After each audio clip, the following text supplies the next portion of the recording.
Estamos ao vivo aqui, mais um dia. Deixa eu me ajeitar no meio aqui.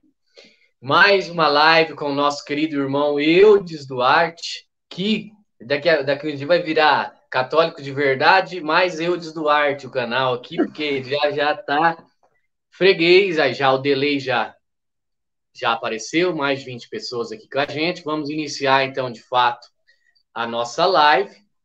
Salve Maria Imaculada, viva Cristo Rei. Nós fizemos um questionamento no canal, perguntando quais as principais dúvidas a respeito do purgatório. As pessoas mandaram várias questões, nós vamos destrinchar esse assunto. Nós, aliás, 99% Eudes vai destrinchar o assunto, né? Eu só vou servir aqui de ajudante, né? E nós vamos tratar desse assunto que é tão importante, que é um assunto muito atacado pelos protestantes, e então gera muita dúvida nos católicos, mas eu creio que após essa live, as suas dúvidas serão sanadas completamente. Então, eu já vou passar a bola aqui, não vamos precisar de apresentação, porque o Eudes já é nosso companheiro de evangelização aqui no canal. Então, eu já vou pedir para o Eudes iniciar já direto com uma breve oração para a gente iniciar o assunto da live. Amém. Em nome do Pai, do Filho e do Espírito Santo. Amém. Senhor Jesus, nós te pedimos, unge os nossos lábios para falar as palavras que sozinho nós não somos capazes de falar, e ao mesmo tempo abre os ouvidos de quem escuta para entender a mensagem que será anunciada. Envia sobre nós a unção do Espírito Santo, o Espírito da verdade, que convence o mundo da verdade, que convence os corações da verdade. E pelas mãos de Nossa Senhora, a divina esposa do Espírito Santo, que os filhos amados que escutarem essa live sejam tocados pelo poder do Espírito e se convertam para a fé verdadeira. Rogai por nós, Santa Mãe de Deus, para que sejamos dignos das promessas de Cristo. Amém. Em nome do Pai, do Filho e do Espírito Santo. Amém. Amém. Então vamos lá. Vamos lá. Tiago, primeiro eu quero dar o primeiro recado, é o seguinte: o purgatório hoje não é um dogma negado apenas pelos protestantes. É o dogma mais negado dentro da própria Igreja Católica, graças à bendita linha da teologia da libertação. E aqui eu já quero dizer para o sacerdote, seminarista, e se por acaso algum bispo assistir essa live. Primeira coisa, espes salves de Bento XVI. O purgatório é o lugar da grande esperança. Reconciliato et penitência de João Paulo II, número 31. Está escrito claramente lá que o purgatório é o dogma de fé. No dia 4 de agosto de 1999, João Paulo II fez um discurso claramente sobre o purgatório, dizendo que ele é um dogma de fé. Manual das Indulgências do Papa Paulo VI, está claro que o purgatório é um dogma de fé. Lumen Gentium, documento oficial do Concílio Vaticano II, está claro que o purgatório é um dogma de fé. A seção 25 do Concílio de Trento, que eu vou citar ela aqui daqui a pouco, diz que o purgatório é um dogma de fé. Concílio de Florença, 1441, 100 anos da Reforma, purgatório é um dogma de fé. Primeiro Concílio de Leão, em 1215, declarou o purgatório, é a primeira vez que aparece a palavra purgatório no documento oficial, dogma de fé. Segundo Concílio de Leão, 1274, purgatório é um dogma de fé. E uma coisa que eu descobri hoje que ninguém fala, tá? O Papa Bento XII, Tiago, no dia 29 de janeiro de 1336, falou de maneira ex-cátedra que o purgatório é um dogma da fé católica. Eu vou repetir de novo, porque muita gente vai querer anotar. Então, Papa Bento XII, 29 de janeiro de 1336, declarou de maneira ex-cátedra que o purgatório é uma verdade incontestável da fé. Então, querido seminarista, você que vai ver essa live, tem algum sacerdote recém-ordenado, se por acaso você lê o livro do historiador francês Jacques Legoff, que Deus o tenha, chamado O Nascimento do Purgatório, que ali a partir da página 80 até a página 96, Jacques Legoff vai dizer que o purgatório foi uma criação da Idade Média. Pelo amor de Deus, ao invés de ler Jacques Legoff, eu cito para você, leia o livro do padre Reginaldo Garringon Lagrange, chamado O Homem e a Eternidade. Aliás, tudo que eu vou citar aqui vai ser baseado nesse livro do padre Reginaldo Lagrange, O Homem e a Eternidade. Gente, como que as pessoas dentro da nossa própria igreja lê tudo menos o que a Santa Igreja ensina, menos os documentos da própria igreja? Então eu fiz questão de dar essa primeira introdução, é que se algum sacerdote, seminarista, for ver isso aqui, eu estou dizendo toda a base para você estudar o que é o purgatório. Para de ler Jacques Legoff, vai estudar Lagrange, vai estudar aquele historiador que escreveu aquele livro Teologia da Perfeição Cristã, o teólogo, perdão, Royo Marim, que é excelente, os escritos sobre o purgatório, o próprio Daniel Rupp, que era um historiador, mas também acreditava no purgatório, até o C.S. Lewis, que era anglicano, acreditava piamente na doutrina do purgatório. Então, meus amigos, e outra coisa, Tiago, eu fico doente quando eu vou em missa pela ressurreição de fulano. A gente não reza pela ressurreição de ninguém, não. Todo mundo vai ressuscitar, bons e maus, justos e injustos. A gente reza pela purificação da alma das pessoas. É triste você ir a alguma santa missa e ser obrigado a escutar uma coisa dessa de sacerdote que lê Jacques Legoff e não lê o que a Santa Igreja ensina sobre o assunto. Esse é o primeiro ponto que eu já queria colocar de vez. Inclusive, assim, quem quiser aprofundar o assunto, Tiago, eu estou com a coletânea de livro aqui, mas eu vou citar alguns. Então, gente, ó, O Homem e a Eternidade, padre Reginaldo Garringon Lagrange, tá aí da editora Eclésia, vai valer a pena você ler. O que é o Purgatório, do professor Felipe Aquino, muito bom, é um resumo, mas é bom. O que são as indulgências, também do professor Felipe Aquino. Tem esse livrinho de Dom Bosco, Céu, Inferno e Purgatório, vale a pena vocês conhecerem e ler sobre o assunto. Tem... Você lê. Como é que é? O Céu, Purgatório e Inferno do Dom Bosco, em 2 horas você lê. Em 2 horas. Tem esse aqui do padre Frederico Ira Faver, muito bom, O Purgatório, e tem esse aqui sobre o pecado venial, também muito bom, que fala sobre o purgatório. Depois a gente cita mais livros. Mas vamos lá, queridos, direto no assunto. Para a gente entender o purgatório, Tiago, a primeira coisa que você vai ter que entender é que nós, católicos, acreditamos na imortalidade da alma. O ser humano é composto de corpo e de alma, e nós temos uma alma imortal. Por que falar isso aqui? Para destruir a doutrina adventista e testemunho de Jeová da dormição ou do aniquilacionismo, que crê que o ser humano não tem uma alma, o ser humano é uma alma, e que o ser humano morreu, acabou, e que ele vai dormir até Cristo voltar para ressuscitar. É a chamada doutrina do aniquilacionismo. Então, essa doutrina do aniquilacionismo, ela nega a imortalidade da alma e ela nega a eternidade do inferno. Para ela, o demônio será destruído, as almas serão destruídas e tudo acabou. E aí, como eu já falei na live anterior, mas aqui hoje eu vou aprofundar, primeiro ponto, essa linha aniquilacionista nos acusa que a nossa doutrina é uma doutrina pagã, enfiada no cristianismo através de Platão. Então, que Platão trouxe essa ideia de imortalidade da alma para o cristianismo. Gente, isso é uma tremenda mentira. Primeiro, Platão acreditava que a alma era incriada, que ela existia desde sempre, sem ter sido criada por Deus, e por isso que ela não morria. Então, essa ideia de Platão não tem nada a ver com a fé cristã, tá? Segundo, a galera que acusa a gente da imortalidade da alma, eles também esquecem que essa ideia do aniquilacionismo, da morte da alma, ela vem de Aristóteles, Epicureus e Estoico. Aristóteles, Epicureus, dizia que a alma morria e que após a morte ela simplesmente deixava de existir, que ela era aniquilada. Então, é a primeira acusação. Segundo, antes na Bíblia e na tradição da igreja, o único padre da história da igreja que defendeu essa ideia maluca, ele foi excomungado pelo segundo concílio de Constantinopla, que foi Arnóbio de Sica, lá no século IV.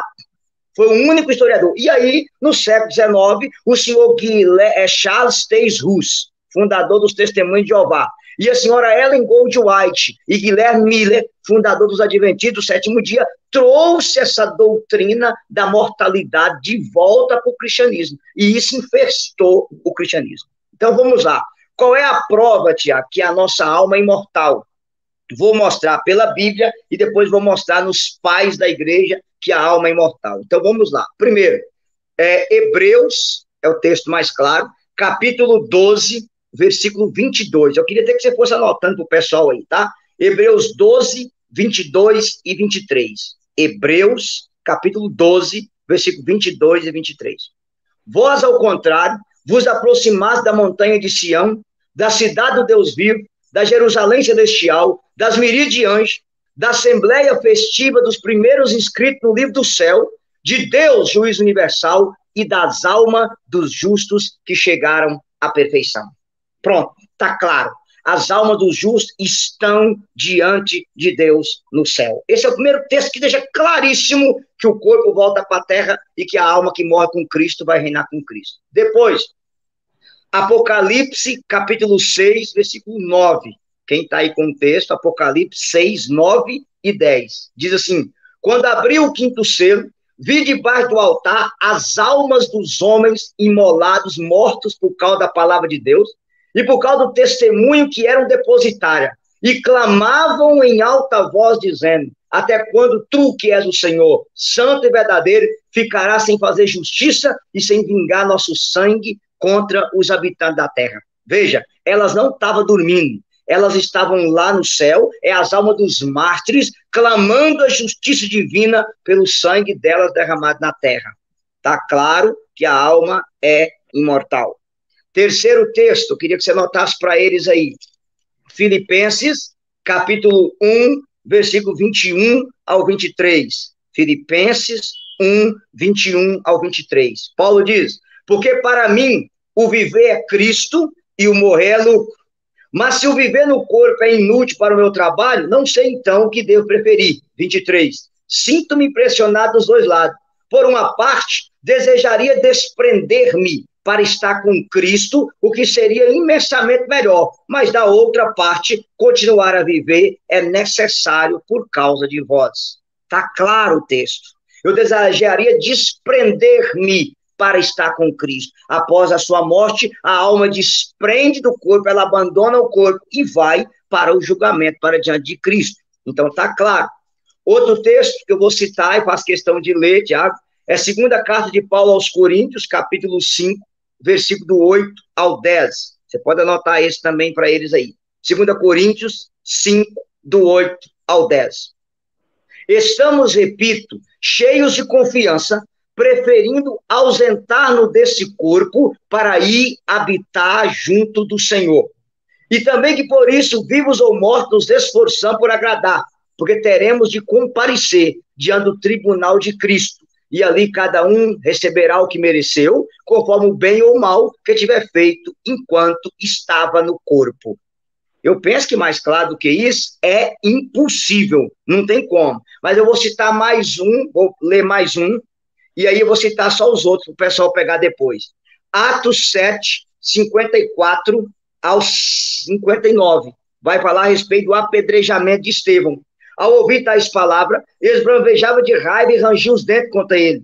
Mas cheio do Espírito Santo, Estevão fitou o céu e viu a glória de Deus e Jesus de pé à direita de Deus. Eis que veio, disse ele, os céus abertos e o Filho do Homem de pé à direita de Deus. O 59 diz: apedrejava Estevão, que orava e dizia: Senhor Jesus, recebe o meu espírito, recebe a minha alma. Ponto. Aqui, Tiago, eu só queria lembrar para as pessoas que a nossa fé diz que Jesus está sentado à mão direita de Deus Pai Todo-Poderoso. Nesse texto aqui, Estevão vê o céu e Jesus está de pé. O que os santos teólogos explicam? Que quando um justo morre nessa terra, Jesus se levanta para recebê-lo no céu. O corpo de Estevão voltou para a terra, mas a sua alma retornou para a glória. Então eu penso que esses aqui, biblicamente falando, está claro a imortalidade da alma. Claro, eu poderia citar para você, por exemplo, Tiago 2,26. O corpo sem alma é morto, como a fé sem obra é morta. Poderia citar Sabedoria 3:1. As almas dos justos estão nas mãos de Deus e nenhum tormento os tocará. Poderia citar Eclesiastes 12, versículo 7. O pó volta para a terra e o espírito retorna para Deus. Poderia citar Mateus 10, 28. Não temais os que matam o corpo e não pode matar a alma. Ponto. Poderia citar Lucas 16, 19, 31, quando Jesus conta a história do rico Epulão e de Lázaro, que Lázaro morre, é levado pelos anjos para o seio de Abraão, o rico morre e desce para o inferno. E aí mostra o diálogo do rico com Abraão, para dizer que a pessoa não está dormindo depois da morte. Ponto. Isso aqui é a Bíblia. Mas, se algum irmãozinho adventista resolver encher a paciência, Tiago, e dizer que não é bem assim, as pessoas que... Tá, então vamos embora para a tradição da igreja. Primeiro, Santo Inácio da Antioquia, que morreu no ano 107, martirizado em Roma. A caminho do martírio, ele escreveu 7 cartas. Numa das cartas ele diz assim: se aproxima a hora do meu verdadeiro nascimento, que é o meu encontro com Cristo. Na igreja primitiva, a morte do cristão é celebrada o seu nascimento para o céu.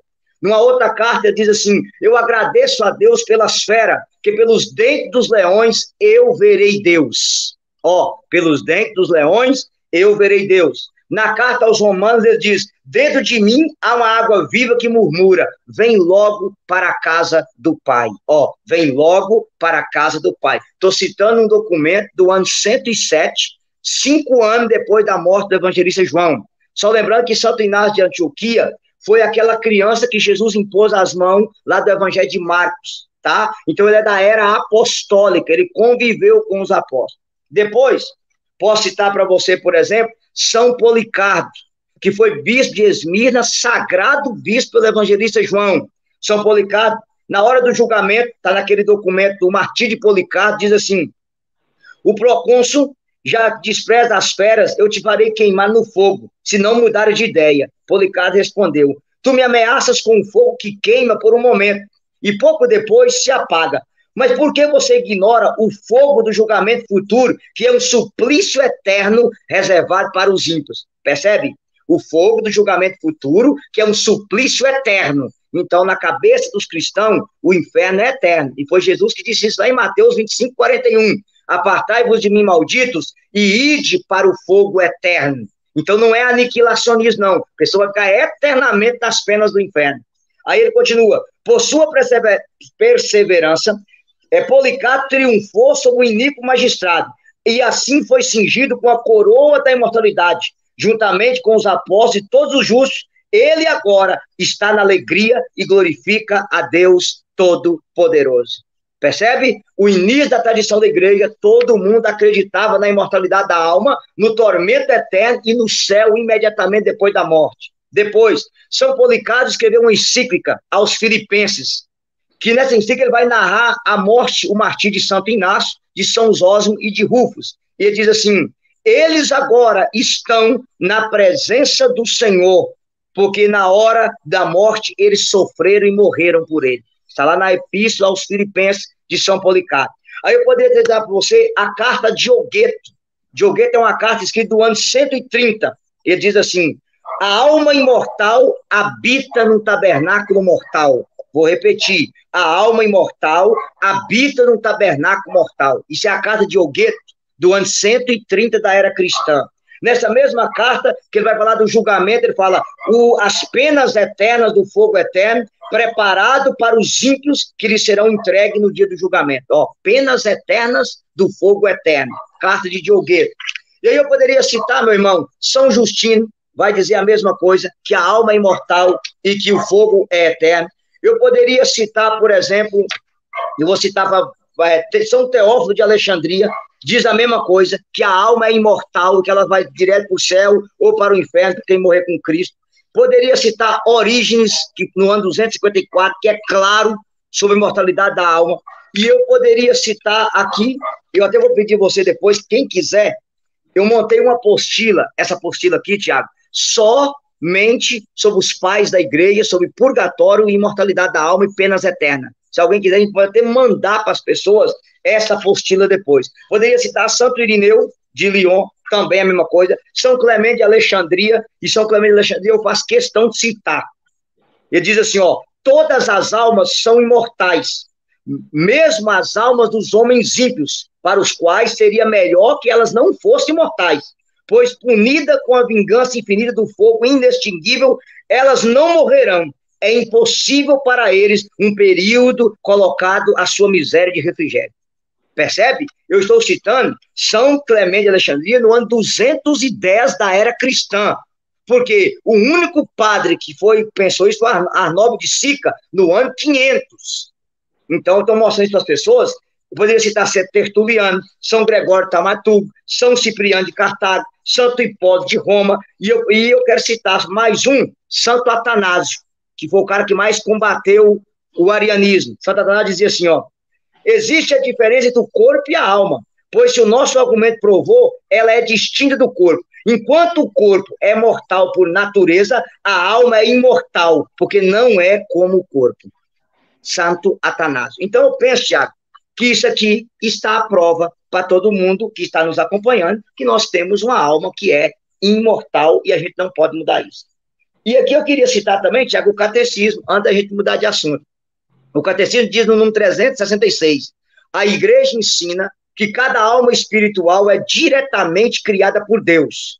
Então não tem aquele negócio da pré-existência da alma, como Orígenes pensou lá no ano 254. Essa ideia da pré-existência da alma foi condenada também no Concílio de Constantinopla em 553, tá? Não é produzida pelo pai e pela mãe, e essa alma é imortal. Ela não morre quando a separação do corpo na hora da morte, e ela se unirá novamente ao corpo na ressurreição do último dia. Isso aqui está no parágrafo 366 do Catecismo. Quero citar também, Tiago, no Catecismo, o parágrafo 997, porque esse 997 aqui, para nós, ele vai ser importante, tá? O 997 diz assim, na morte, que é a separação da alma do corpo, o corpo do homem cai na corrupção, ao passo que a sua alma vai ao encontro de Deus, ficando à espera de ser novamente unida ao seu corpo glorificado na volta gloriosa de Cristo. Pronto. Poderia citar também o parágrafo 1005 do Catecismo, porque esse parágrafo aqui também, para nós, ele é muito importante. O 1005 vai dizer de maneira clara sobre esse assunto. Para ressuscitar com Cristo, é preciso morrer com Cristo, tá? A morte, a alma é separada do corpo. Ela será reunida novamente ao seu corpo no dia da ressurreição dos mortos. E o parágrafo 1022, eu vou falar agora, que vai falar do juiz particular, diz assim, ó, cada homem recebe em sua alma imortal a retribuição eterna a partir do momento da morte, num juízo particular que coloca a sua vida em relação à vida de Cristo, seja através de uma purificação, seja para entrar de imediato na verdade do céu, ou seja-se para condenar imediatamente para sempre. Então, essa aqui é a base da doutrina católica para a imortalidade da alma. Ponto. O pessoal entendeu isso aqui, já pode dizer um aleluia bem forte aí abaixo, tá? Poderíamos um dia fazer uma live sobre isso, mas para responder as acusações, mas não dá tempo. Número 2. Após a morte, Tiago, a igreja crê que haverá 2 julgamentos, meu irmão, tá? O julgamento particular e o julgamento final. Isso aqui eu preciso explicar direitinho para as pessoas, pelo amor de Deus, tá? Aonde está o julgamento particular na Bíblia? Vou lembrar para vocês 3 e vou pegar só 2 versículos. Número 1, a passagem do rico e Lázaro. Está bem claro. Lucas 16, 19, 31. A palavra diz que o rico morre, vai para o inferno, que o pobre morre, Lázaro morre, e é recolhido pelos anjos e levado ao seio de Abraão. Claro, o seio de Abraão aí é uma linguagem figurada, que nós sabemos que as portas do céu só é aberta para os justos na ascensão de Cristo. Quando Cristo sobe ao céu, ele ascende, ele abre as portas do céu e ele pega os justos que havia precedido e introduz eles no céu. A gente teria que dar uma aula sobre a descida de Cristo, a mansão dos mortos. Só estou pincelando isso aqui para as pessoas entenderem, né? Que é a ascensão de Cristo que abre as portas do céu para cada um de nós. Mas eu vou citar, Tiago, 3 versículos bíblicos sobre o juiz particular. O primeiro está em Hebreus, eu quero que você anota para eles aí, capítulo 9, versículo 27. Hebreus 9, 27. Diz assim, como está determinado aos homens que morra uma só vez, e logo em seguida vem o julgamento. Veja, Hebreus 9, 27. Não está dizendo que você vai morrer, vai dormir, quando Cristo voltar, você será julgado. Não. Imediatamente após a sua morte, você vai para o juízo particular, para o julgamento. Hebreus 9, 27. Outro texto claro sobre o juízo particular, eu quero que você anota para eles, é Apocalipse 14, versículo 13. Apocalipse 14, 13. Pode anotar para eles aí também. Diz assim, Apocalipse 14, 13. Eu ouvi uma voz no céu que dizia, escreve, felizes os mortos que doravante morrem no Senhor. Sim, diz o Espírito, descanse de seus trabalhos, pois as suas obras o seguem. Suas obras seguem para onde? Para a sepultura? Ah, claro que não. Para o julgamento. Felizes os mortos que morrem no Senhor, porque as suas obras o seguem. Elas seguem para onde? Para ser julgado. Romanos 2,6, nós seremos julgados segundo as nossas obras.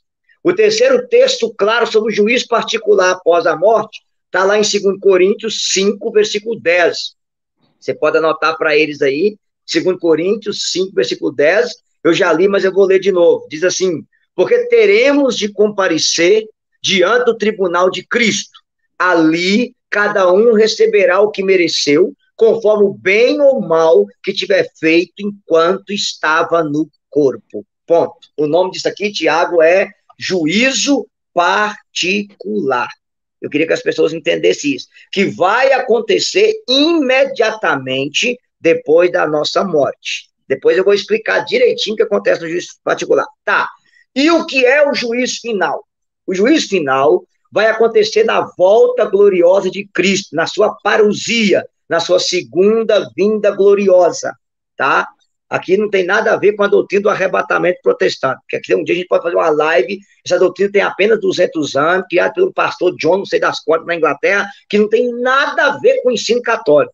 Eu sei que tem muito católico que usa, arrebatamento, tem nada a ver. Essa doutrina é uma doutrina protestante, tem menos de 200 anos, tá? Só não te cortando, mas católico, bom católico de verdade, não fica vendo canal protestante que fica falando de arrebatamento e não sei o quê. Ou você é católico, ou você não é. Para de ver essas porcarias, porque isso aí só fica colocando minhoca na sua cabeça. Sim, infelizmente tem muito católico fazendo isso, infelizmente. Tá. O que é o juízo final? Então ele vai acontecer na volta gloriosa de Cristo. Cristo vai voltar. E aí a igreja é clara. Eu gosto de citar a Bíblia para vocês. O que vai haver no juízo final? Primeiro, Tiago, vai acontecer a ressurreição dos mortos. Agora presta atenção. A alma das pessoas que estão no céu, elas voltarão ao seu corpo e subirá corpo e alma glorioso para o céu. As almas que estiverem no inferno, elas também ressuscitarão e descerão corpo e alma para o inferno. Olha a gravidade disso. Então, a pessoa que já está hoje sentada no colo do cramunhão, além da alma hoje estar tostando no colo do cramunhão, na volta de Cristo vai ressuscitar, e aí vai ser corpo e alma glorificado no colo do cão. Isso é doutrina da Igreja Católica. Eu vou mostrar isso aqui no Catecismo, e depois eu vou mostrar na Bíblia, para o pessoal entender. Ó, parágrafo 998 do Catecismo, Tiago, diz assim: quem ressuscitará? Todos os homens que morreram. Os que tiverem feito bem sairão para a ressurreição da vida eterna, e os que praticarem o mal ressuscitarão para serem condenados. Isso é doutrina da Igreja Católica. Depois, quando a Igreja Católica vai falar do juízo final, eu faço questão de pegar o parágrafo para as pessoas, olha, a ressurreição de todos os mortos, dos justos e dos injustos, antecederá o juízo final. Esse juízo final, parágrafo 1040 e 1038, acontecerá por ocasião da volta gloriosa de Cristo. Aí o catecismo diz assim: os que fizerem o bem sairão do sepulcro, ressuscitarão para a ressurreição da vida eterna, e os que praticarem o mal ressuscitarão para serem condenados eternamente. Essa é a doutrina da Igreja Católica. Um parágrafo aqui, Tiago, de eu mostrar na Bíblia. Eu não sei porque não se ensina mais essas coisas dentro da igreja, nas nossas catequeses. Fica enchendo linguiça, falando um monte de porcaria e não fala as coisas como deveria ser falado. Não tem mistério nenhum nesse ensinamento da igreja aqui, tá? Então tá bom. Vamos para a Bíblia, Tiago, para ver aonde está escrito que vai ressuscitar todo mundo. Vamos lá. Você pode anotar para eles aí. Primeiro texto, Atos, capítulo 24. Eu faço questão de pegar esse aqui, porque ele está claro, tá? Atos 24, versículo 15. Anota para eles aí. Diz assim: tenham esperança em Deus, como também eles esperam, de que há de haver a ressurreição dos justos e dos pecadores. Percebe? Há de haver a ressurreição dos justos e dos pecadores. Todos irão ressuscitar.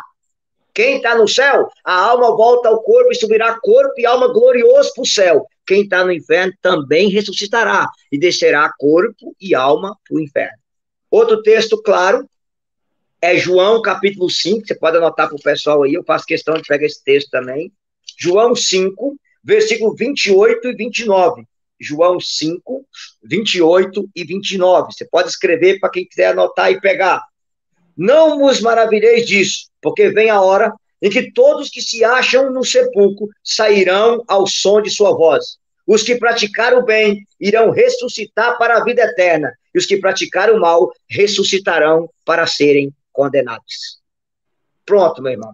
Claro, eu poderia citar aqui Daniel 12, versículo 1, diz a mesma coisa. Eu poderia citar Filipenses 3:20, nós somos cidadãos do céu, de lá esperamos a volta gloriosa de Cristo, que transformará nosso mísero corpo semelhante ao seu corpo glorioso. Poderia citar a primeira carta aos Coríntios, capítulo 15, todinha, quem quiser ler, leia. Capítulo 15, a primeira carta aos Coríntios é só sobre a ressurreição. Inclusive, Paulo fala lá em 1 Coríntios 15, 51, né?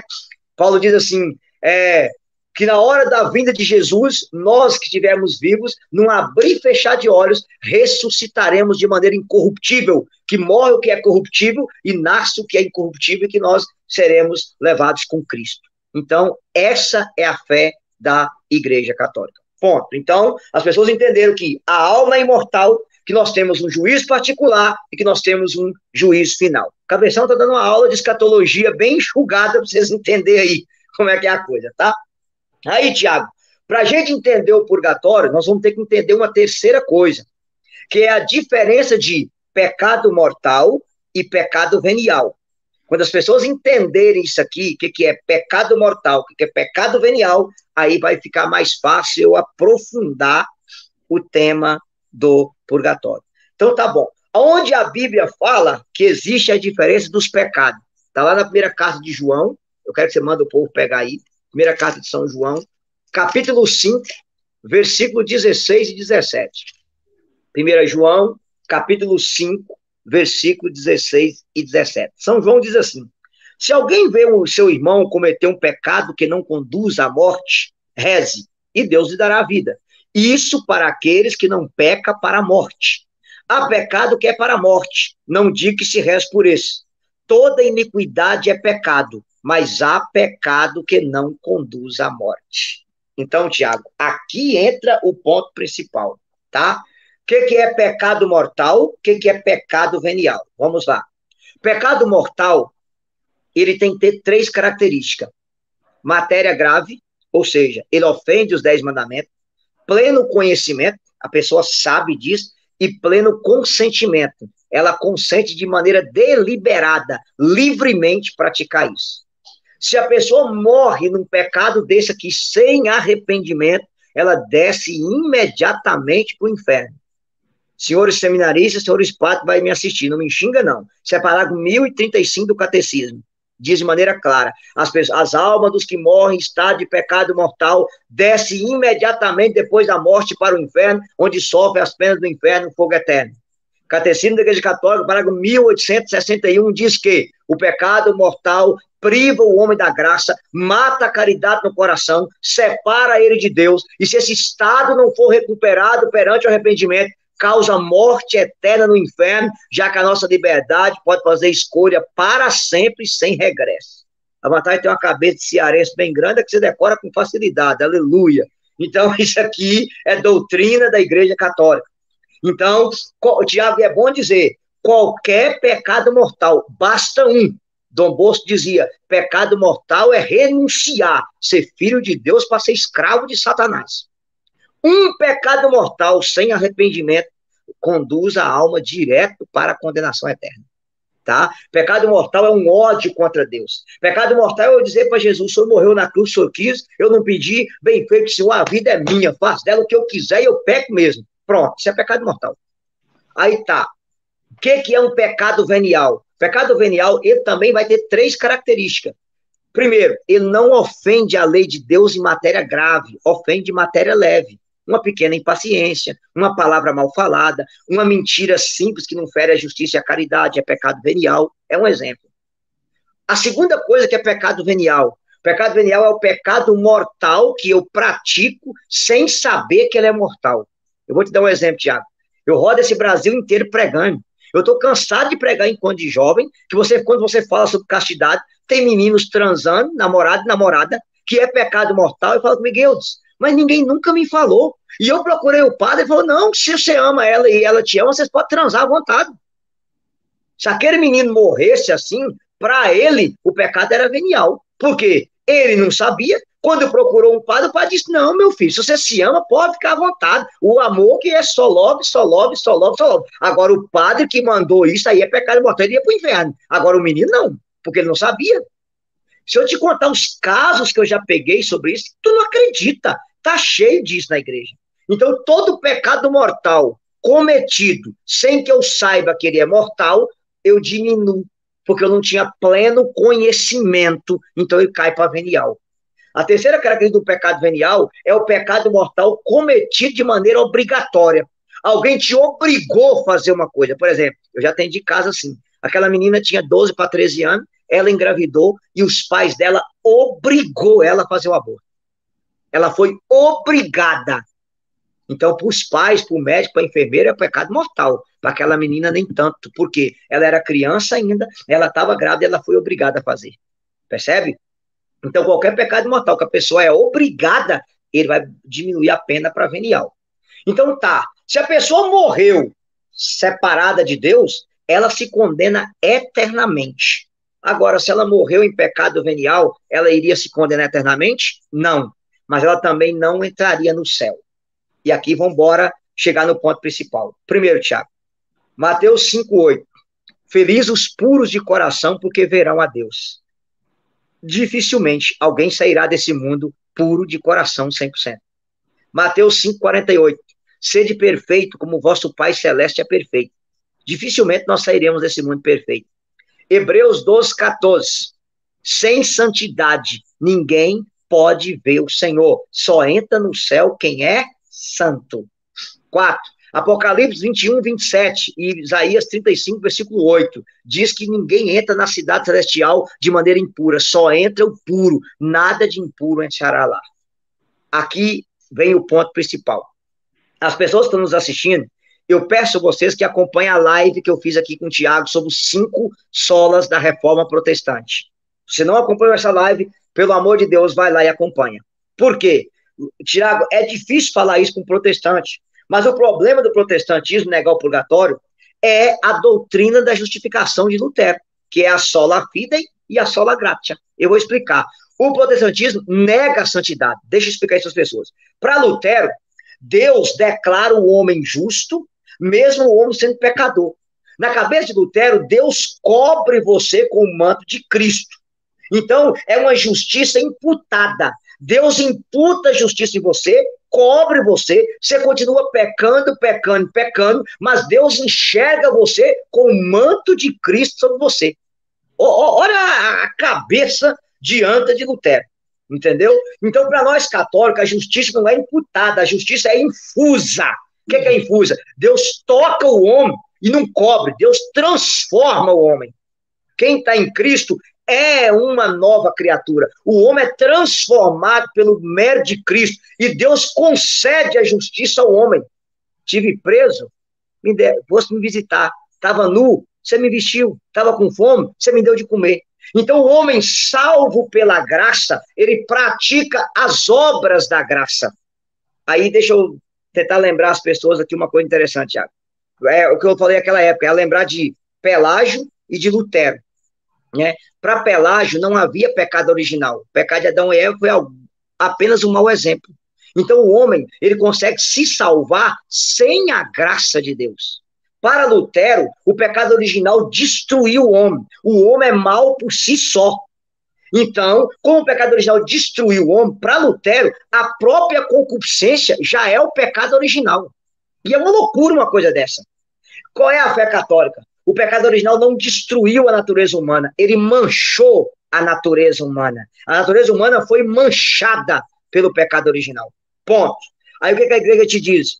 Que aí, diferente de Lutero, que foi para um lado, e Pelágio foi para o outro, a doutrina correta está no equilíbrio das duas coisas. É nenhum e nem outro.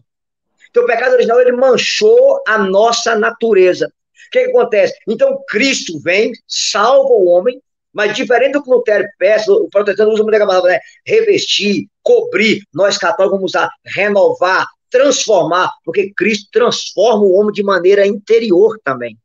Então, na cabeça de Lutero, Cristo te cobre, aí vem aquele ditado, né? Peque, peque, peque, creia, creia, creia. Então, você pode continuar pecando à vontade, mas como você crê em Cristo, Cristo cobre você com a graça e a justiça é imputada em você.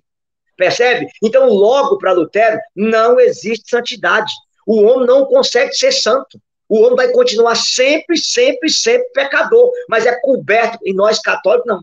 Para nós católicos, aí o catecismo diz lá no número 1010, eu vou explicar isso depois aqui, Tiago, uma próxima vez, o que é mérito condigno, o que é mérito estrito. Em matéria de mérito estrito, o 2007, o catecismo diz que o homem não pode nada, que toda graça é obra de Deus. Tanto que o catecismo fala que é obra da graça o homem acolher a graça. Agora, Deus quis que o homem participasse da sua obra da graça. E o homem salvo pela graça pode fazer obras boas pela graça divina. É aí está a doutrina do mérito. Por isso que Jesus vai dizer, né? Quando for orares, entra para o teu quarto, para que a tua porta, e teu pai que vê no silêncio te dará recompensa. O que é recompensa? Mérito. Quando fizeres esmola, que a tua mão direita não sabe o que faz a mão esquerda, e o teu pai te dará recompensa, mérito. Então, o homem salvo pela graça, ele pode fazer as obras da graça e ter mérito, mas o mérito também é graça de Cristo que age através do homem. E Lutero não entendia isso. Para Lutero, o homem é apenas coberto, o homem não é capaz de ser santo pela graça de Deus. Você entendeu agora? Então, aí que está o problema. Então, o Lutero nega a santidade. Claro que a gente poderia aprofundar isso aqui, pegar a teologia luterana e explicar tintim por tintim, não compete a nós fazer isso. A mesma coisa, Tiago, é a questão da fé, do sola fidei, para negar as obras. Entendeu? Não, o homem é salvo exclusivamente pela fé. Mentira. A fé sem obra é morta. Tiago 2,14. Romanos 2,6. Deus dará a cada um segundo as suas obras. Versículo 7. A vida eterna para aqueles que praticarem o bem. Versículo 8. A condenação eterna para os ímpios que praticarem o mal. Está em Romanos 2, 6, 7 e 8, pelo amor de Deus. Não se pode misturar uma coisa com a outra, entendeu? O homem salvo, claro, eu creio em Cristo, mas essa fé que eu faço me crer, ela me leva a praticar a caridade. Gálatas 5, versículo 6. A fé opera pela caridade. Está claro na palavra de Deus. Aí eu acho que eu vou relembrar para você aquela explicação que eu dei, que fé e obra é igual você vai construir uma casa. Quando você vai começar, o alicerce é o principal. Quando você vai terminar, o acabamento é essencial. Então, se você fazer uma casa com alicerce mal feito, ela desaba. Mas se você levantar uma casa com alicerce perfeito, não dá acabamento, ninguém quer. Então, o que é fé e obra? Fé e obra é alicerce e acabamento. Os dois têm que caminhar juntos. Fé e obra é o coração e o sangue. O sangue precisa do coração, mas o coração também precisa do sangue. Os dois estão de mão dada e não se separam uma coisa da outra. Eu acho que o povo deve estar entendendo direitinho a explicação do que eu estou colocando. Quem não entendeu, você retorna lá na questão das 5 solas da Reforma Protestante, está bem explicado isso lá. Então, vamos lá. Aqui é o ponto principal, Tiago. Aí eu preciso dizer isso para as pessoas. Por que existe o purgatório? Porque dificilmente alguém sairá desse mundo 100% santo. E aqui, assim, eu vou ter que dar uma explicação bem humana, eu até anotei isso aqui para ajudar as pessoas que estão nos acompanhando. Primeiro, certamente, você conhece pessoas que têm um coração extremamente bom. Uma Madre Teresa de Calcutá, uma irmã Dulce da vida, pessoas que viveram nesse mundo apaixonadas por Deus e pelo próximo. Certamente, você conhece pessoas com o coração inteiramente desgraçado. Um Hitler da vida, um Stalin da vida, um Fidel Castro da vida, um Maduro da vida, um cara da Nicarágua, lá como é que chama aquela que adianta, um Daniel Ortega da vida, um Che Guevara da vida, pessoas que o coração estava empedernido pelo mal. Agora, claro, a pessoa que morreu com esse coração apaixonado por Cristo, apaixonado pelo irmão, que se encantou com Deus, é santo, é céu. Uma pessoa que fechou o coração para Cristo, que se renegou a misericórdia de Cristo, é inferno. Mas você conhece pessoas como eu e você, como a maioria de todo mundo está me vendo. É o coração medíocre. O que é coração medíocre? Ora a gente ama a Deus, ora a gente deixa de amar. Ora a gente perdoa o próximo, ora a gente dá vontade de mandar ele para o quinto dos infernos. Ora você faz o bem, ora você dá vontade de... Você entendeu? Somos nós. Então, ou seja, nós estamos em luta pela santidade, mas ainda tem essa inclinação para o mal dentro de nós. E se nós morrêssemos agora, o que acontece? O que eu não consegui purificar nessa terra, eu terei um fogo corretor, eu vou explicar isso, para me purificar após a morte. Porque quando eu vou para diante de Deus, na justiça divina não vai passar nada debaixo do pano. Então, nada impuro entrará no céu, só entra lá o que é puro. Ou haveria um purgatório, ou a maioria de nós seríamos condenados ao inferno. Porque Santa Teresa dizia, e Santa Teresa tinha as visões, né, das almas quando morria, para onde que elas iam. De toda a história de Santa Teresa, ela só lembra de 3 almas que ela viu que morreu, que foi direto para o céu. Todas as pessoas que morreram na época dela, que se salvaram, passaram pelo purgatório, porque ela tinha de Deus a visão de ver as almas que morriam. Então, claro, é uma revelação particular, mas eu estou mostrando isso, que dificilmente nós sairemos desse mundo 100% santos. Então, Tiago, com essas... chegar na 7ª morada, simples. Simplesmente isso. Então, o que acontece? Agora vem a explicação direta do purgatório. Eu fiz toda essa introdução para chegar aqui no ponto principal, tá? Então, assim, quais são as acusações protestantes? Número 1, a palavra purgatório não aparece na Bíblia. É a primeira coisa que eles dizem. Tá bom, mas a palavra Santíssima Trindade também não aparece na Bíblia. E, no entanto, 90% dos protestantes acreditam na Trindade. E, embora quem desenvolveu o dogma da Santíssima Trindade foi a Igreja Católica, que gastou 4 concílios para fazer isso. Nicéia, 325, Constantinopla, 381, Calcedônia, 451, Éfeso, 431. Demorou 4 concílios para definir de maneira firme o dogma da Santíssima Trindade. E, no entanto, a maioria dos protestantes acredita. Mas onde é que tem a palavra Santíssima Trindade na Bíblia? Não tem. Aparece Pai, Filho e Espírito Santo, Mateus 28, 19, mas não aparece a palavra Trindade. Entendeu? Tanto que os testemunhos de Jeová negam isso aí com unhas e dentes até o cuspe. Então, veja bem. Segunda coisa, aonde está escrito na Bíblia quais são os livros que são inspirados? Na Bíblia protestante é 66, na nossa é 73. Mas não diz lá que esse livro aqui é inspirado, que esse livro aqui não é. E, no entanto, eles acreditam. Não, esse livro aqui é inspirado, mas tá bom, onde é que está escrito que ele é inspirado? Não tem. Inclusive, é bom que os nossos irmãos protestantes vão ver essa live, eu falei isso numa live que eu fiz com você, que eu não leio a Bíblia para ser católico. Eu sou católico para ler a Bíblia. Por quê? Porque quem escolheu os livros inspirados da Bíblia foi a Igreja Católica, lá no Concílio de Cartago, em 393. São Jerônimo e o Papa Damaso. Só para vocês terem uma ideia, Tiago, eu sempre falo isso para as pessoas, os 4 evangelhos, Mateus, Marcos, Lucas e João. Onde é que está escrito que foi Marcos que escreveu o evangelho? Não tem. Onde é que está escrito que foi Mateus? Não tem o nome dele.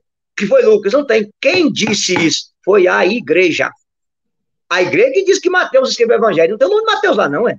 A igreja que diz que foi Marcos, mas não tem o nome de Marcos lá. A igreja fala que foi Lucas, mas não está lá no evangelho. Eu, Lucas, estou escrevendo esse evangelho. Não tem. Quem decidiu isso foi a igreja. Porque a igreja, 1 Timóteo 3,15, ela é a coluna e sustentáculo da verdade. Ela é guiada pelo Espírito Santo. Então, até isso aí, como diz o meu amigo Padre Roger Luiz, durma com essa, irmão protestante. Durma com essa, tá? Então, assim, é a primeira acusação. A segunda, também pensamento católico. Essa doutrina é da Idade Média. Mentira. Embora a palavra purgatório, ela apareça a primeira vez no Concílio de Leão, mas eu vou te dar um exemplo. Como chama a sua menina? Cecília. Tá bom. A sua menina, antes de chamar Cecília, ela já existia. Sim ou não? Sim. Você colocou o nome dela de Cecília, depois você descobriu que ela era uma mulher, correto? Sim. A mesma coisa é o purgatório, meu querido. Antes de haver a palavra, já existia. Tá? E aí, qual é o problema? Aí fica essas acusações de padre da TL e também de protestante, lendo Jacques Legoff e colocando uma asneira dessa. Mas eu vou mostrar depois que não tem nada a ver com a Idade Média. Que lá atrás já tinha a doutrina do purgatório, inclusive na própria Bíblia, tá? Terceira coisa, essa doutrina se baseia em livro apócrifo. Porque os protestantes, para negar o livro dos Macabeus, Tiago, depois um dia, se você quiser, vamos fazer uma live aqui sobre os 7 livros deuterocanônicos que não tem na Bíblia protestante. Eu vou responder todas as acusações dos protestantes para poder mostrar isso. É mentira que o livro dos Macabeus não é inspirado. Como que eu sei que é mentira? Porque quando a igreja definiu o cânon da Bíblia, lá no Concílio de Cartago, já tinha o livro de Macabeus. Eu li vários sites protestantes que a igreja colocou esse livro no Concílio de Trento. Mentira, a igreja não colocou livro. Lutero tirou os livros da Bíblia. E os irmãos protestantes precisam saber que Lutero chamava a carta de São Tiago de epístola de palha, porque ela dizia que a fé sem obra é morta. Então, durma com essa mais uma vez, tá bom? E outra coisa, não, mas esse livro não é citado no Novo Testamento. Mentira. Hebreus 11:35. O autor da carta aos Hebreus cita 1 Macabeus, capítulo 7. O livro de Macabeus é citado no Novo Testamento. É só para dar uma apareada no negócio aí, tá bom? Mas também eu vou mostrar nos evangelhos que Jesus falou do purgatório nos evangelhos, tá? Aí eles continuam dizendo, né? Não existe oração pelos mortos no Novo Testamento. Existe. Vou mostrar para você no Novo Testamento que existe oração pelos mortos. E vem a acusação mais grave, Tiago. O purgatório anula a redenção de Jesus. Mentira. E eu vou explicar por que mentira. Olha para mim, todos vocês que estão aí, presta atenção, pelo amor de Deus. Purgatório não é lugar de salvação. Se você reza pelos mortos ser salvo, pode parar. Imediatamente, na hora da morte, assim que a pessoa vai para o juízo particular, ela está salva eternamente ou condenada eternamente. Purgatório não é lugar de salvação, não é jeitinho brasileiro para entrar no céu, não é lugar de arrependimento, ninguém se arrepende após a morte. Está aqui no parágrafo 393 do Catecismo. Não há arrependimento do diabo depois da queda, como não há arrependimento do homem após a morte. Purgatório é o lugar das pessoas que morreram com Cristo, que estão com Cristo, já estão salvas, mas não atingiram a santidade necessária para ver Cristo. E aí, Tiago, deixa eu dar uma explicação, porque a cabeça minha aqui pensou numa coisa agora. Você vai lembrar. Você lembra da parábola do filho pródigo na Bíblia? Sim. Lembra. Eu vou te mostrar o purgatório na parábola do filho pródigo de maneira tranquila. Quer ver pra você ver? Quando o menino sai da casa do pai, ele vai para o mundo, ele acaba com toda a herança, certo? Ele vai parar no chiqueiro, para cuidar do quê? Você lembra? Do porco. Você deve de concordar comigo que porco fede pra cacete, e que no chiqueiro tem muita lama, sim ou não? Sim. Quando aquele filho da mãe se arrepende, diz que ele cai em si, ele retorna para a casa do pai. A palavra diz que ao longe o pai o avistou. Isso aí é a dinâmica da misericórdia. O pai estava esperando o filho voltar. O pai sai correndo ao encontro do filho. Salvação. Porque na nossa fé não é o homem que busca Deus, é Deus que vem buscar o homem. Terceiro, o pai o encontra e dá abraça e beija. O beijo é no pescoço. O pai está perdoando o filho. A mão direita é o senhorio de Jesus. A mão esquerda é o Espírito Santo. Tem todo um significado nisso aí, mas tem um detalhe. O pai preparou para o menino uma roupa nova e fez uma festa. Uma festa, correto? Beleza. Agora presta atenção. O menino estava vindo de onde? Você lembra? Do chiqueiro. O que tem no chiqueiro? Porco, que fede pra cacete. Sim ou não? Então, sim, para vestir a roupa nova e entrar na festa, o menino tinha que fazer o quê, Tiago? Tomar um banho. O que é purgatório? É o banho que você toma para vestir uma roupa nova para entrar na festa eterna que o Pai preparou para você no céu. Se você saiu do chiqueiro, aleluia, mas ainda tem uma sujeira, uns fedor aqui da lama do porco, quando você chegar diante do Pai para entrar na festa, o Pai tem uma roupa nova para te dar. Você não é bobo de vestir uma roupa nova estando sujo. Você vai querer tomar um banho para entrar definitivamente na festa. Então, meu irmão, o que é o purgatório? É o banho que você toma para receber a veste nova, para entrar definitivamente na festa que o Pai preparou para você no céu. Acho que só isso aqui eu poderia fechar a live e ir embora. Porque ninguém vai querer entrar no céu sujo. Não tem lógica. Então tá. Mas vamos para a palavra de Deus, meu irmão. Deixa eu pegar a Bíblia aqui. Primeiro texto do purgatório na palavra, Tiago, que está muito claro, é a primeira carta de São Paulo aos Coríntios, capítulo 3. Se você tiver com a Bíblia aí, eu até peço para vocês anotar para eles, quem tem dificuldade de encontrar, né? 1 Coríntios, capítulo 3, versículo do 12 ao 15. 1 Coríntios 3, do 12 ao 15, tá? O texto diz assim: Agora, se alguém edifica sobre esse fundamento com ouro, ou com prata, ou com pedra preciosa, com madeira, ou feno, ou com palha, a obra de cada um aparecerá. O dia do julgamento irá demonstrá-lo. Será descoberto pelo fogo. O fogo provará o que vale o trabalho de cada um. Se a construção resistir, o construtor receberá a recompensa. Agora olha o versículo 15, Tiago. Se pegar fogo, arcará com os danos. Ele será salvo, porém, passando de alguma maneira através do fogo. Mais claro que isso é impossível. Ele será salvo passando de alguma maneira através do fogo. Eu vou explicar.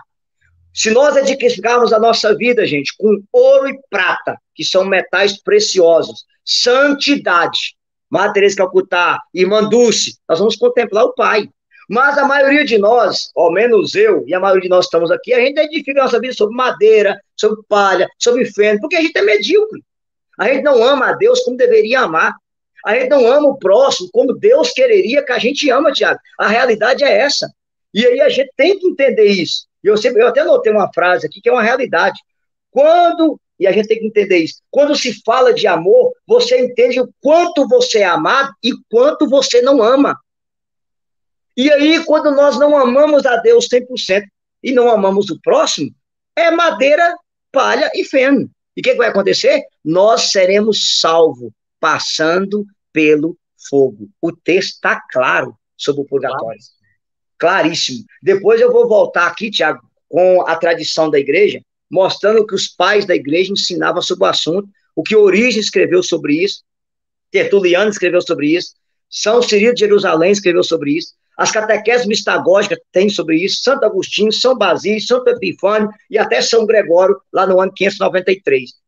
Ainda vou terminar a live falando sobre os santos doutores da igreja, mas eu só estou mostrando para as pessoas que está claro que alguns se salvará passando através do fogo. Eu penso que aqui está claro. Alguém tem alguma pergunta aí, Tiago, no questionamento? Tinha um aqui, mas eu acredito que a gente pode abrir no final para as perguntas, né? Acho que é melhor, beleza, né? É melhor. No final a gente abre, então, tá? Outro texto claro, Tiago, a respeito do purgatório, está no Evangelho de São Mateus, capítulo 5, versículo 25 e versículo 26. Você pode anotar para eles aí. Mateus, capítulo 5, versículo 5 ao 20, perdão, capítulo 5, versículo 25 e 26. Diz assim: entra em acordo sem demora com o teu adversário, enquanto estás em caminho com ele, para que não suceda que ele te entregue ao juiz, e o juiz te entregue ao seu ministro e seja colocado na prisão. Em verdade eu te digo, dali não sairás antes de ter pago o último centavo. Cara, São Tomás de Aquino, ele debruçou nesse texto. E São Tomás é claro. São Tomás diz assim: pelas almas que estão no céu, a gente não reza. Porque já não precisa de oração, já estão na glória. Pelas que estão no inferno, não adianta rezar. Elas já estão condenadas. Então, para quem a igreja reza? Por aqueles que estão nessa prisão, pagando até o último centavo. Qual é o nome dessa prisão? Purgatório. Porque o céu não é uma prisão, o céu é uma morada. O inferno é uma prisão que você nunca mais vai sair. Jesus está dizendo que a pessoa vai sair depois de pagar o último centavo. Então, essa prisão aqui é o purgatório. Toda a tradição da igreja, desde Tertuliano, no ano 220, enxergou este versículo como purgatório. Em outras palavras, numa linguagem bem humana, se você brigou com alguém, discutiu, está magoado, e vocês não se falam mais, entre em acordo com essa pessoa, reconcilia com ela antes de você ir para o julgamento, para não conceder que o ministro, que é o anjo, te entregue ao juiz, e o juiz te coloque aonde? Na prisão, e você não vai sair de lá até você pagar o último centavo. O nome disso é purgatório, tá?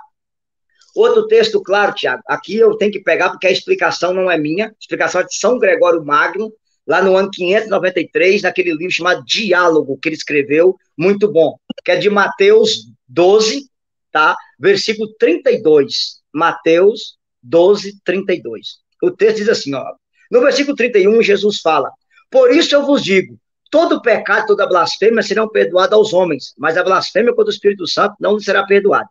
Todo que tiver falado contra o Filho do Homem será perdoado. Se, porém, falar contra o Espírito Santo, não alcançará perdão nem nesse mundo e nem no mundo vindouro. Tá. São Gregório Magno, nessa encíclica, nesse documento chamado Diálogo, ele coloca assim: baseado nesse texto, nós cremos que existe um fogo purificador para as faltas leves no mundo vindouro, visto que quem blasfema contra o Espírito Santo não é perdoado nem nesse e nem no outro, logo, quem tem faltas leves pode ser purificada no outro mundo. Esse texto de São Gregório Magno foi escrito no ano 593 da era cristã, explicando esse texto, dizendo que poderia ter faltas purificadas no outro mundo, tá? Só estou citando isso aqui porque 593, Lutero fez a reforma em 1517, então quase 1000 anos antes de Lutero, um papa já tinha escrito sobre o purgatório. Então, os senhores sacerdotes aí que andam citando Jacques Legor, me ajuda aí, pelo amor de Deus, né? Tem dó de mim. Outro texto claro, Lucas capítulo 12, Tiago. E Lucas 12, rapaz, tem uma explicação excelente sobre o purgatório que pouca gente cita na história da igreja. Lucas 12, a partir do versículo 42, tá? Diz assim, ó, eu vou ler que é bem, bem simples de explicar. O Senhor replicou, falando para Pedro, né? Qual é o administrador, nesse caso, as pessoas da própria igreja, sacerdotes, bispos e religiosos, tá? Sábio e fiel, que o Senhor restabelecerá sobre os seus operários para lhe dar o seu tempo à medida do trigo. Feliz daquele servo que o Senhor o achar procedendo assim quando vier. Em verdade vos digo, lhe confiará todos os seus bens. Aqui está o céu. Se o Senhor me busca e eu administrei os bens dele, multipliquei os talentos, estou em estado de graça, ele me confiará os bens eternos. Céu, Jesus continua. Mas se o tal administrador imaginar consigo, meu Senhor tardará a vir, começar a espancar os servos, a comer, a beber e ficar embriagado, o Senhor daquele servo virá no dia em que ele não espera, e na hora em que ele não pensar, e o despedirá e o mandará ao destino dos infiéis. Que lugar é esse? O inferno. Agora, Lucas 12, 47, presta atenção para você ver. O servo, porém, que apesar de conhecer a vontade do seu senhor, nada preparou, ou seja, foi negligente, medíocre, e desobedeceu, será açoitado com numerosos golpes. Mas aquele que, ignorando a vontade do Senhor, fizer coisas repressíveis, será açoitado com poucos golpes. Porque há muito que se deu, muito se exigirá. Percebe que tem um terceiro grupo? Há um primeiro grupo totalmente fiel, santo, que vai para a glória. Há um segundo que foi para o pecado mortal, para o inferno. E há um terceiro que foi negligente. Ele será açoitado, purificado, mas não será condenado eternamente. Está falando claro a respeito do purgatório. Outro texto claro, Tiago, é o mesmo livro de Lucas 12, versículos 58 e 59. Lucas 12, 58 e 59. Diz assim: quando fores com teu adversário ao magistrado, faz o possível para entrar em acordo com ele pelo caminho, a caminho do julgamento, reconciliação, a fim de que ele te arraste ao juiz, e o juiz te entregue ao executor, e o executor te ponha na prisão. Digo, não sairás dali até pagares o último centavo. Está claro o texto também a respeito do purgatório. Claro, tem mais texto, Tiago, que eu poderia citar, mas assim, eu vou direto para a tradição da igreja, e antes da tradição eu vou no catecismo, porque eu também elaborei para o pessoal uma apostilinha, essa aqui não tem como eu mandar, mas só com os pais da igreja sobre o purgatório. Aí eu vou mostrar para Jacques Legor, para os senhores padres e para os protestantes, que bem antes da Idade Média já se falava do purgatório na igreja, que eles vão ficar de queixo caído. Mas antes, irmão, vamos para o catecismo, porque eu preciso mostrar isso para o povo. Catecismo da Igreja Católica, parágrafo 1030. Aí eu tenho que dar uma explicação breve. 1030.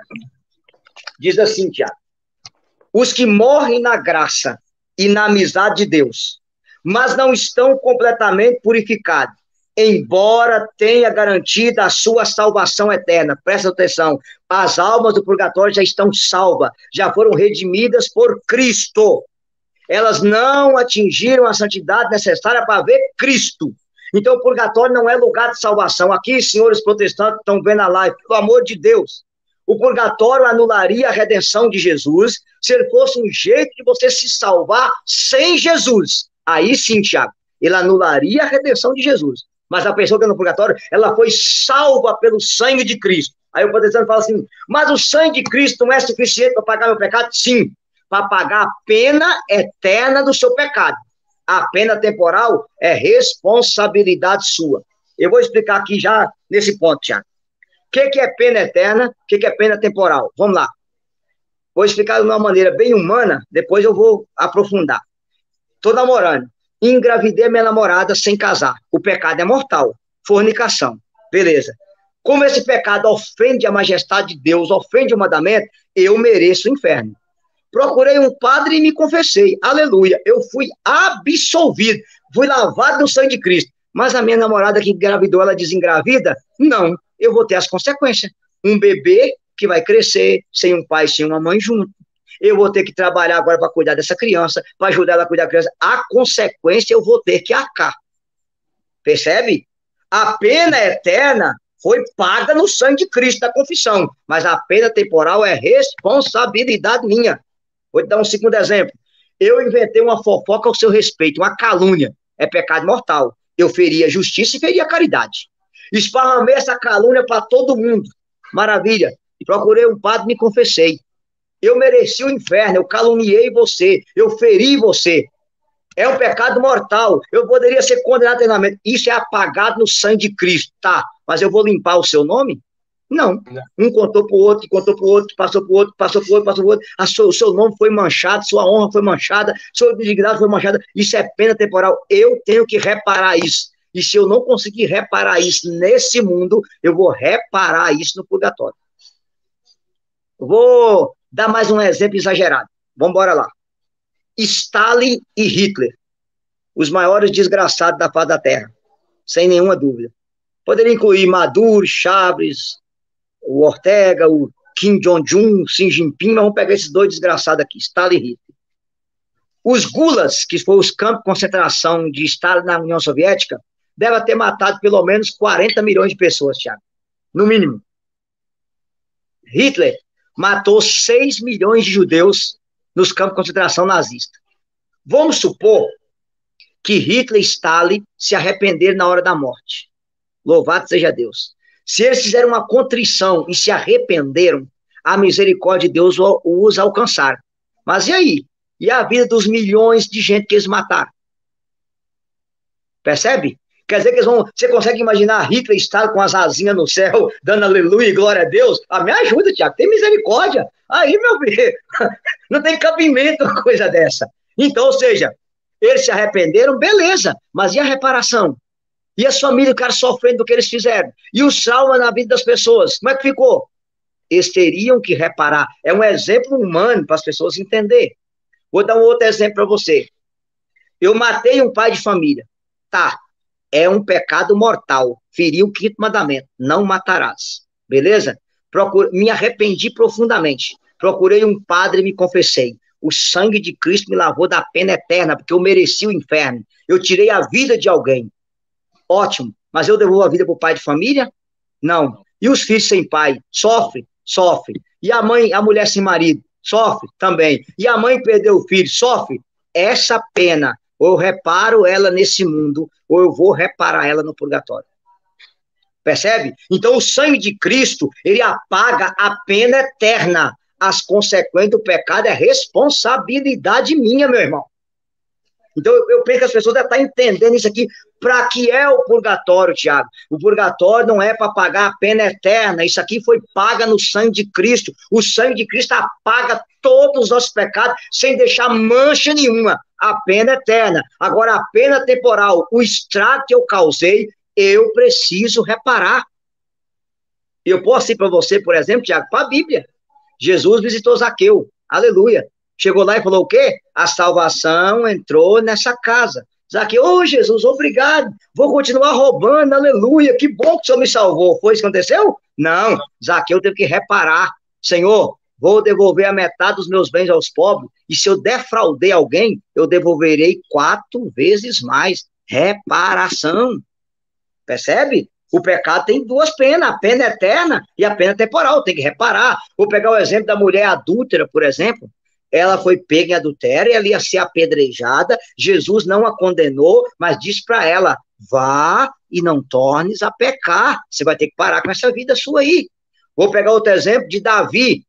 Cometeu adultério com a mulher, mandou matar o cabra para pegar com ela, sem vergonha, e Deus disse para ele, olha, eu perdoarei o seu pecado, mas o filho do adultério terá que morrer, percebe? A pena temporal Davi teve que pagar. Vou pegar o exemplo de Moisés.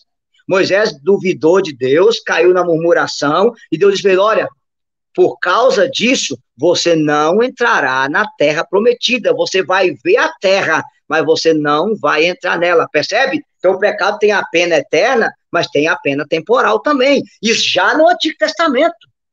Então, eu queria que as pessoas ficassem claro, o purgatório não é para pagar a pena eterna, essa pena eterna, amigo protestante, ela está paga no sangue de Cristo, purgatório não é lugar de salvação, não.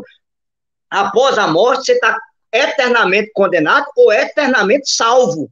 Purgatório é uma antessala do céu, de quem morreu com Cristo, vai reinar com Cristo, só tem a porta de saída para o céu, mas eu não atingi a santidade necessária para ver Cristo. Isso é o purgatório. Até aqui eu penso que o povo nosso está entendendo. E aí, Tiago, o catecismo continua. Embora tenha garantido sua salvação eterna, passa após a morte por uma purificação a fim de obter a santidade necessária para entrar na alegria do céu. A igreja denomina purgatório essa purificação final dos eleitos, que é completamente distinta do castigo dos condenados. Tiago, purgatório não tem nada a ver com o inferno. Tem gente que pensa que o purgatório é um lugarzinho perto do inferno, que Deus leva a alma no fogo do inferno e tira ela. Pelo amor de Deus, gente. Tem nada a ver uma coisa com a outra. Tá? O fogo do inferno é um fogo eternamente, quem está lá está eternamente condenado. O purgatório, eu vou falar isso, São Francisco de Sales dizia, as chamas do purgatório é as chamas do amor, a purificar a alma para o encontro com seu amado. Olha que coisa bonita, as chamas do amor, a purificar a alma para o encontro com o seu amado. Isso é purgatório. Aí o catecismo continua, Tiago. A igreja formulou a doutrina da fé relativa ao purgatório nos concílios de Florença e de Trento, fazendo referência a certos textos da Escritura. A tradição fala de um fogo purificador. Aí a igreja vai citar justamente São Gregório Magno, que eu falei, e mais embaixo ela vai citar, lá no parágrafo 1032, vai citar São João Crisóstomo, que escreveu isso aqui no ano 392. Ele diz assim, ó, levemos socorro e celebremos a sua memória. Se os filhos de Jó foram purificados pelo sacrifício de seu pai, por que duvidar que as nossas orações oferecidas em favor dos mortos lhes levam alguma consolação? Não hesitemos em socorrer os que partiram e oferecer nossas orações por eles. São João Crisóstomo escreveu esse texto no ano 392 da era cristã, Tiago. Então é bom lembrar isso, 1.200 anos antes de Lutero fazer a maldita deforma protestante, ou revolução protestante, ou bagunça protestante, sei o que quisesse dar nome para isso aí, tá? Então vamos lá.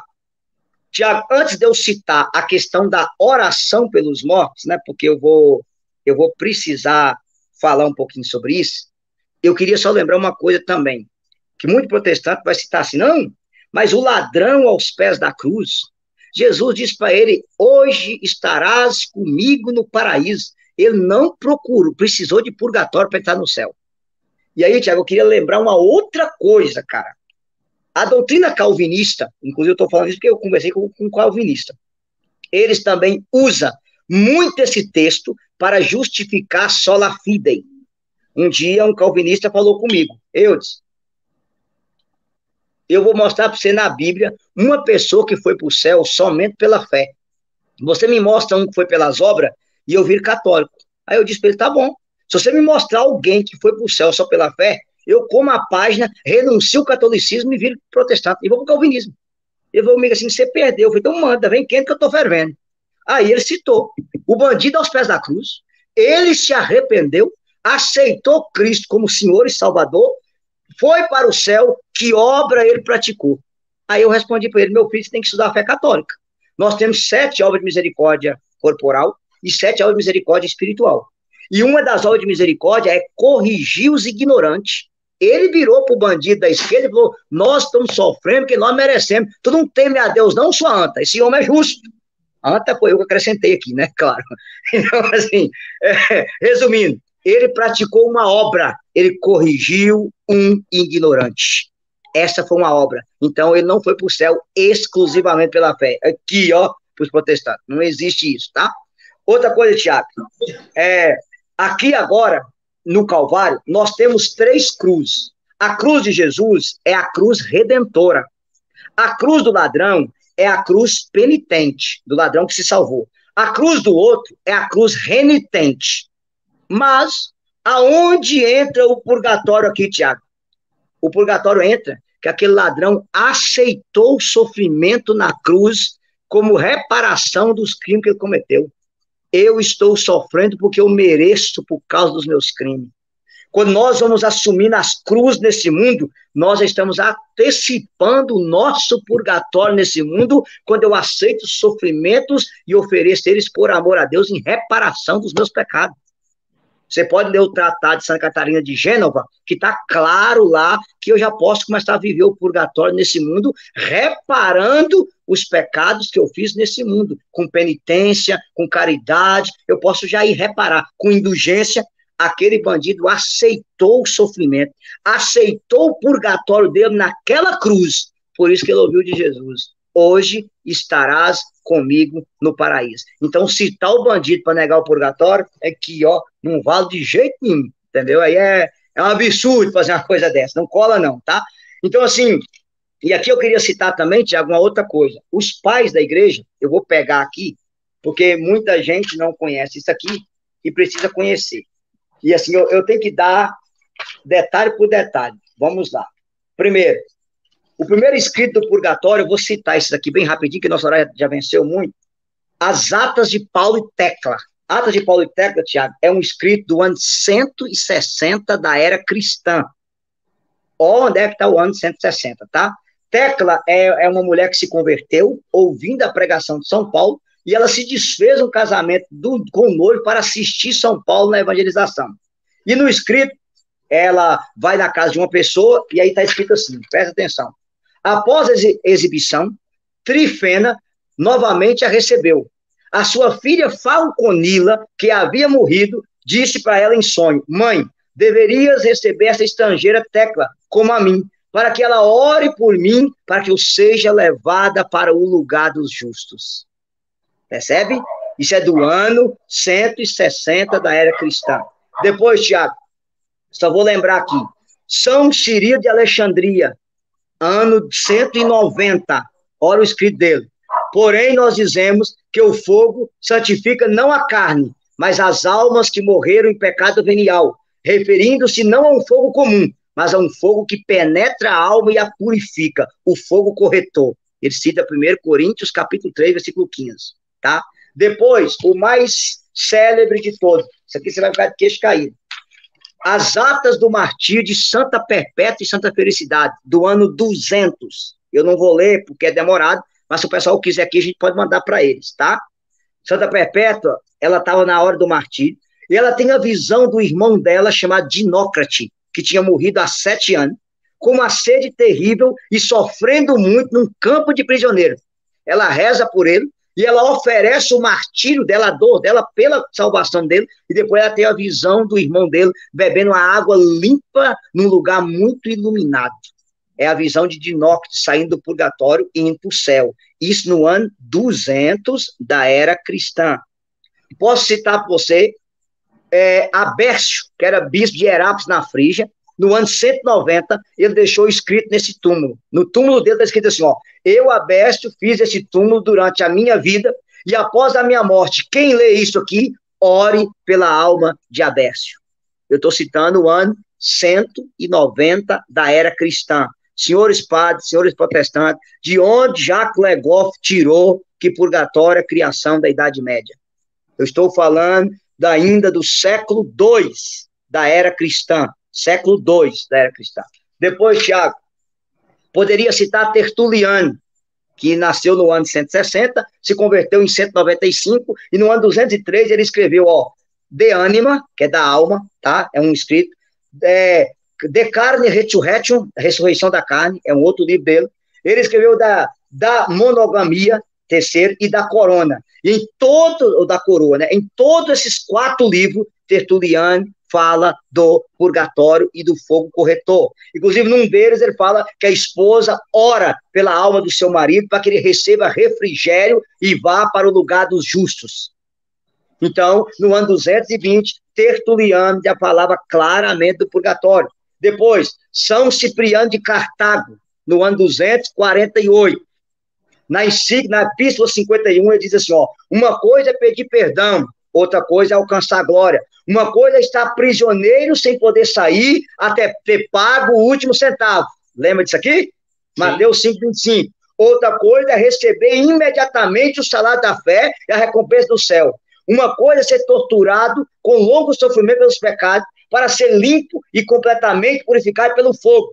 Outra coisa é ter sido purificado nessa vida de tudo e ir direto para o céu.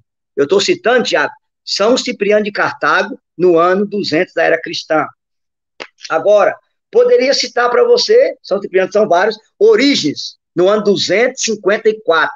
Ele vai citar a carta de São Paulo aos Coríntios e ele vai chamar isso aí de fogo purificador. E é a primeira vez que na história da igreja aparece fogo purificador. Eu estou falando do ano 200. Ele fala, as almas passam por esse fogo purificador a fim de contemplar definitivamente Cristo. Estou citando Orígenes. Depois eu poderia citar Lactâncio. Lactâncio é chamado Cícero cristão. Ele também fala a mesma coisa do fogo purificador após a morte. Poderia citar Santo Efrem, no ano 336. Ele diz assim, ó, presta atenção no que Santo Efrem dizia. Quando se cumprir o 30º dia da minha morte, lembrai-vos de mim, irmãos, os falecidos. Com efeito, recebe ajuda, graças e oferenda que os vivos fazem sobre eles no altar de Deus na Santa Eucaristia. Estou citando Santo Efrem. Poderia citar São Basílio Magno, São Cirilo de Jerusalém, 315. Ele diz assim, ó, recordamos também de todos que já dormiram, em primeiro lugar os patriarcas, os profetas, os apóstolos, os mártires, para que por suas preces de intercessão, Deus acolhe também a nossa. Depois, rezamos pelos santos padres, bispos de todos os falecidos, cuja vida transcorreu entre nós, crendo que a nossa oração tem grande ajuda para eles. Cara, eu estou citando o ano 300 da era cristã. Poderia citar Santo Epifânio. Quanto à ressurreição, quanto à recitação dos nomes dos falecidos, o que pode haver de mais útil e que seja mais oportuno e digno de louvor, colocamos todos eles, crendo que a nossa oração dá a eles grande ajuda. Estou falando do ano 315. Poderia citar São Gregório de Nissa, que foi o que mais escreveu sobre o purgatório antes de Santo Agostinho. São Gregório de Nissa eu faço questão de citar.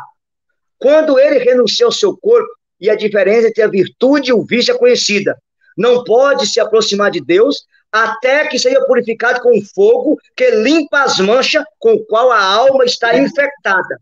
Esse mesmo fogo, em outros, cancelará a corrupção da matéria e a propensão para o mal. Cara, isso é São Gregório de Nissa, no ano 315. Perdão, 335. Agora, Tiago, vem aqui o ponto que eu quero chegar da oração pelos mortos. São João Crisóstomo escreveu isso que eu vou citar aqui no ano 392. A igreja recebeu dos apóstolos a graça de rezar pelos falecidos. Eu vou repetir que isso aqui é importante para o povo. A igreja recebeu dos apóstolos a tradição de orar pelos falecidos. É a carta, as homilias sobre a carta aos Filipenses de São João Crisóstomo. E aí, Tiago, ele vai citar que o primeiro a rezar pelos mortos foi São Paulo. Aonde? Na segunda carta a Timóteo, capítulo 1, versículo 16 ao 18. Você pode anotar para o povo aí. 2 Timóteo, capítulo 1, 16 ao 18. São Paulo vai falar a respeito de um cara chamado Onesíforo, que tinha morrido martirizado.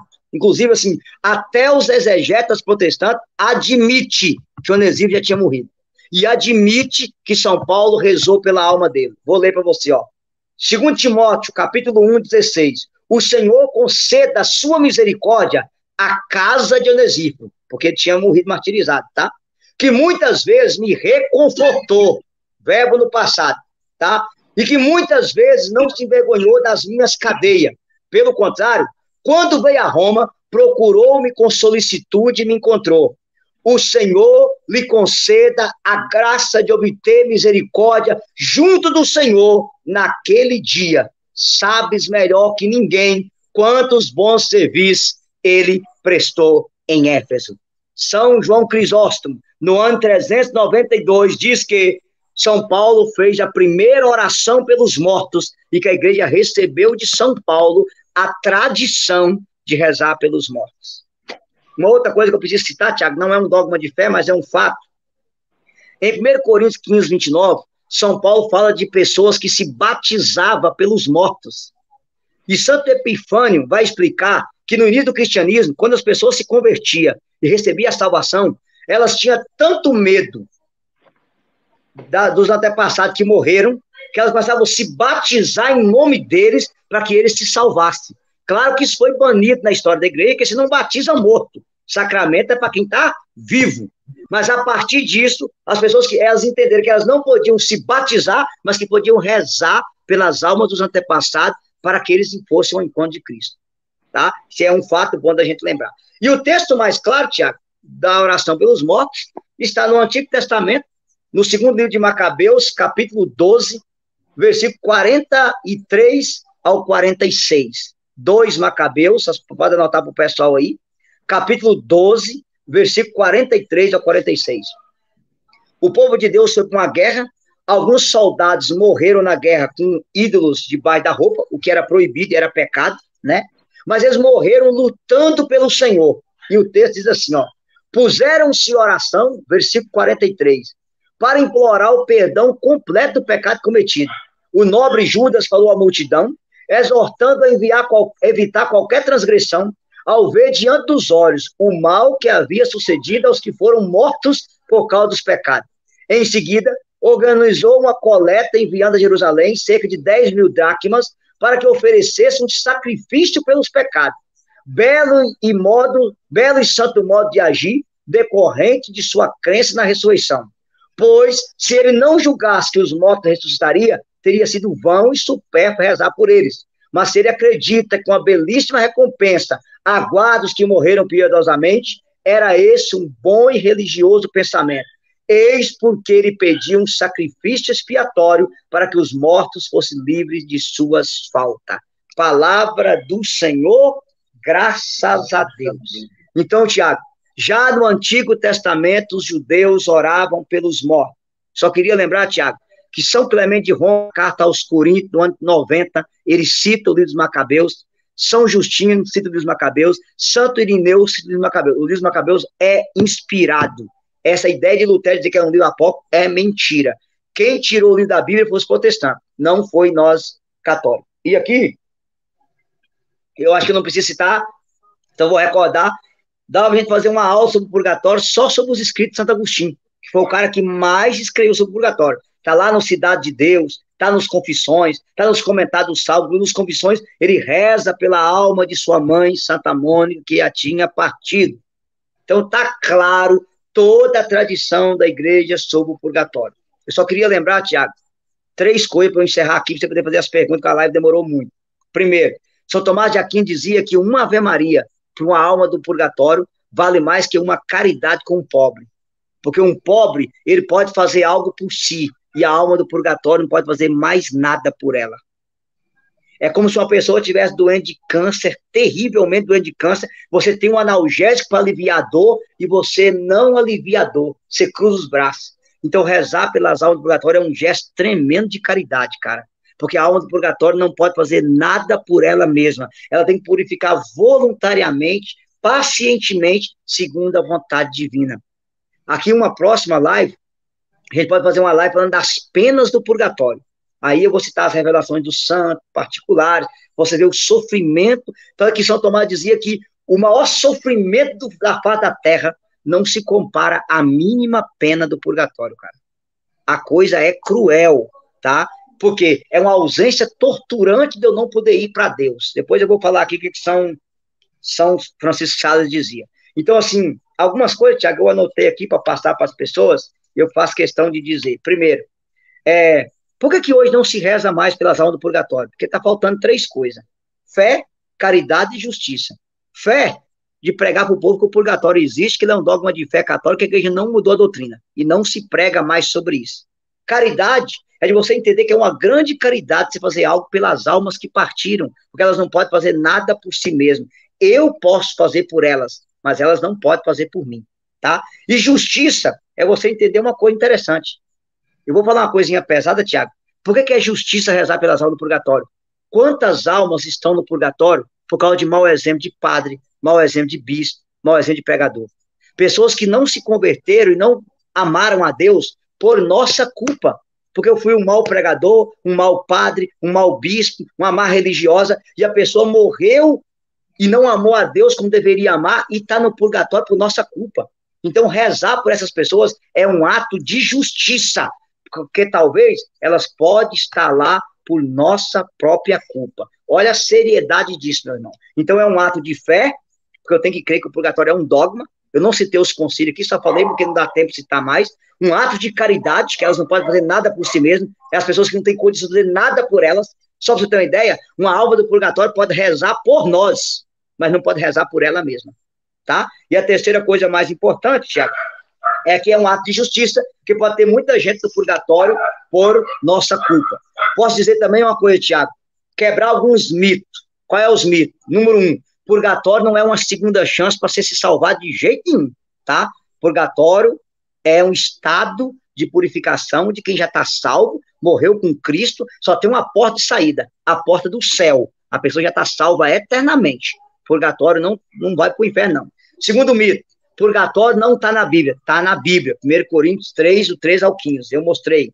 Terceiro mito, purgatório é uma maneira de ser salva sem Cristo. Mentira. A pessoa foi salva por Jesus, morreu na amizade de Jesus, mas não atingiu a santidade, que não reparou as penas dos pecados ou morreu em pecado venial. Tá? Quarto mito, uma próxima vez eu vou fazer uma live sobre isso. As indulgências é para comprar a salvação. Pelo amor de Deus, indulgência não compra salvação, não. Indulgência é para reparar as penas temporais do pecado. Inclusive, amanhã eu vou deixar uma pregação no meu canal sobre indulgência. Quem está aqui pode entrar lá que vai acompanhar. E aí, Tiago, outra coisa. Oração pelos mortos é uma coisa da Idade Média. Mentira. Como eu mostrei aí, São Paulo rezava pelos mortos e toda a igreja primitiva tinha a oração pelos mortos. Aí agora você pode abrir a live para pergunta e vem quente que eu estou fervendo, irmão. Tá. Suicídio. Sim. Aquele que tirou a sua vida tem a possibilidade de ir para o purgatório? Tem, e grande. Deixa eu explicar para as pessoas. Antigamente, a igreja tinha uma visão muito... proibia até sepultura eclesiástica para quem tirou a vida. Mas com o tempo, eu até escrevi isso no meu livro, acho que o livro está ali, quem quiser adquirir o livro, A Cura das Vidas da Alma, eles colocam um capítulo profundo sobre o suicídio. A igreja entende hoje o quê? Que existem várias razões que podem levar uma pessoa a suicidar. Por exemplo, uma doença grave, problema psíquico grave, o medo da tortura. Então, quando é que uma pessoa suicida, ela vai para o inferno? Quando ela faz isso de maneira consciente. Por exemplo, eu sei de grupos, Tiago, aqui no Brasil, que eu até conversei com alguns meninos, eles fizeram um pacto com o demônio, que toda primeira sexta-feira de agosto, entre eles escolhem um para suicidar, para ir morar com o demônio. E ele fala assim, olha, eu quero morar com Satanás mesmo, porque ele é o portador da luz, o seu Cristo não presta, tudo que eu peço o diabo me dá e eu quero ir morar com ele. Então ele está suicidando de maneira consciente. Outra coisa é quando uma pessoa comete suicídio para levar outros a suicidar, como já houve em várias seitas, casos assim, para incentivar, aí é mais grave. Agora, quando a pessoa comete suicídio, num estado de uma doença grave, um problema psiquiátrico grave, diminui-se a pena, porque só é suicídio, só é pecado mortal, quando é de maneira consciente, deliberadamente. Então, essa pessoa vai para o purgatório. Só que aí tem uma coisa interessante, Tiago, que é grave falar isso aqui. Primeiro, essa pessoa que tirou a vida, ela vai ficar no purgatório primeiro para pagar todo o tempo que ela ia viver na Terra. Olha a gravidade disso aqui. E depois ela vai ter que reparar toda a pena do dano por ter tirado a própria vida dela. Então nós devemos rezar e muito pelas almas de quem tirou a vida, que aqueles que estão no purgatório, o purgatório deles é muito grave. O purgatório tem 3 níveis, Tiago. Eu preciso explicar isso aqui para o povo, não dá tempo para aprofundar. O primeiro nível, que é o mais perto da salvação do céu, mais perto da glória, que é o chamado nível das imperfeições. É as pessoas que só morreram santas, mas tinham imperfeições, aí eu tinha que dar uma aula sobre isso, e elas purificam. O segundo nível do meio é o nível dos pecados veniais. Pessoas que não repararam os pecados veniais estão. E tem o terceiro nível, que é o mais grave, que é o que mais sofre, que é as pessoas que não repararam as penas dos pecados mortais. Lembrando, as penas temporais. Então, esses são os 3 níveis de purgatório. Aí a gente tinha que dar uma aula baseada nas revelações de Santa Brígida, Santa Madalena Maria de Paz, Santa Catarina de Gênova. Aí tem que ser um outro estudo mais aprofundado sobre isso, tá? Tá. Bebês que foram abortados. Sim. Aí é o seguinte, cara, aí tem várias opiniões na igreja. Por exemplo, Padre Léo, que está candidato a santo, ele dizia que os bebês abortados estariam de mãos dadas com um santo inocente que morreram por amor a Cristo, que é uma forma de sacrifício você tirar uma vida. Tá. O bebê abortado era uma alma, ele vai ressuscitar quando Cristo voltar. Na história da igreja havia muito a fé na questão do limbo, que a criança que morresse sem o batismo, ela iria para um limbo eterno. Mas essa doutrina do limbo já foi superada, ela foi um pensamento teológico, ela não foi uma doutrina da igreja, foi um pensamento teológico baseado em Santo Agostinho, que debatia com Pelágio sobre o pecado original. Então, o que a igreja crê? Uma criança, ela morreu sem o batismo, ela passa por uma purificação, que ela tem o pecado original, e ela vai para o céu, tá? Então, vamos rezar também pelos bebês abortados, para que eles contemplem a glória de Deus. Então, assim, eu sei que é um debate teológico muito sério a questão do limbo, Tiago, mas o limbo nunca foi doutrina. O limbo foi um pensamento teológico para explicar a questão das crianças que morriam sem o pecado original, tá? Tem uma pergunta, eu não sei se você vai conseguir entender, mas a pessoa me perguntou, foi o seguinte. Nós temos um tempo que nós devemos passar para a purificação da alma, mas Sim. Se esse tempo não tiver dado e acontece a segunda volta de Jesus, o que acontece com essa alma? Imediatamente, a volta de Jesus já é a purificação inata da alma. O purgatório vai encerrar justamente na volta de Jesus. Quando Cristo volta, as almas do purgatório já são purificadas com a presença de Cristo e já são ressuscitadas e sobem imediatamente para o céu, tá?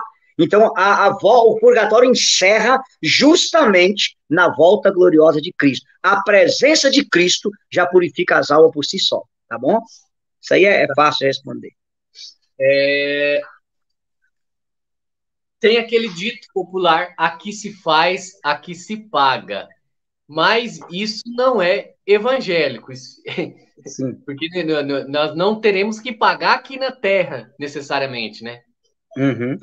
Até é bom separar, Tia, que às vezes essa ideia do aqui se faz, aqui se paga, é uma ideia mais ou menos espírita do karma, que eu faço aqui e eu volto novamente para pagar o erro que eu fiz.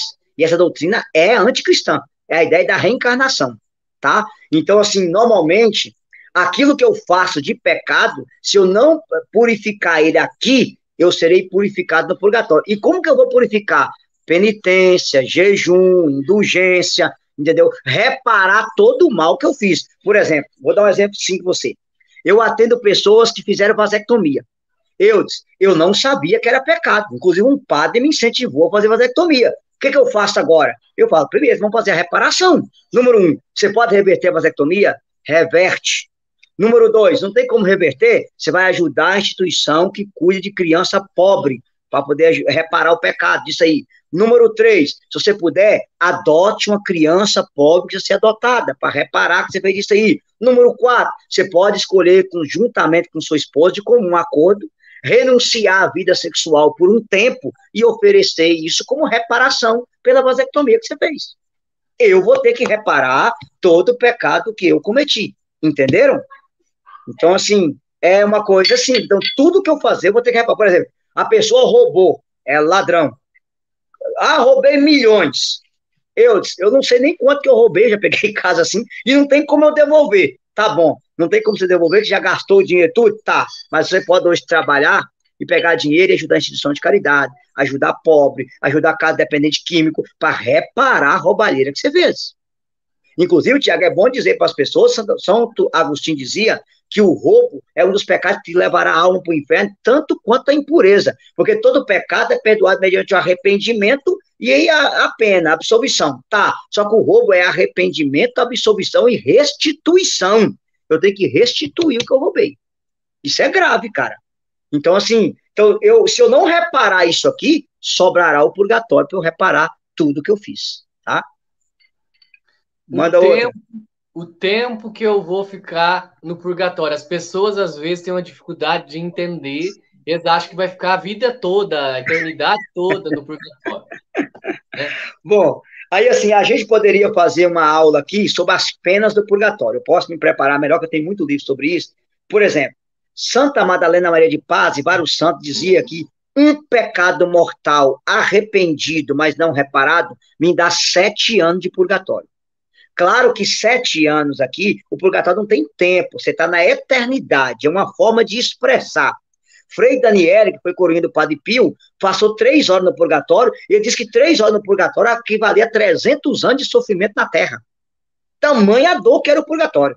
Então você vai ver coisa de visão em particular dos santos, que é uma coisa tremenda, tá? Então a gente teria que dar uma aula sobre as penas. Mas é bom lembrar para as pessoas, Tiago, eu vou pegar para você aqui o escrito de São Francisco de Sales, que para mim é o melhor escritor do amor de Deus, é São Francisco de Sales. Ele diz assim, ó, número 1, as almas que estão no purgatório estão em contínua união com Deus, porque elas já são salvas.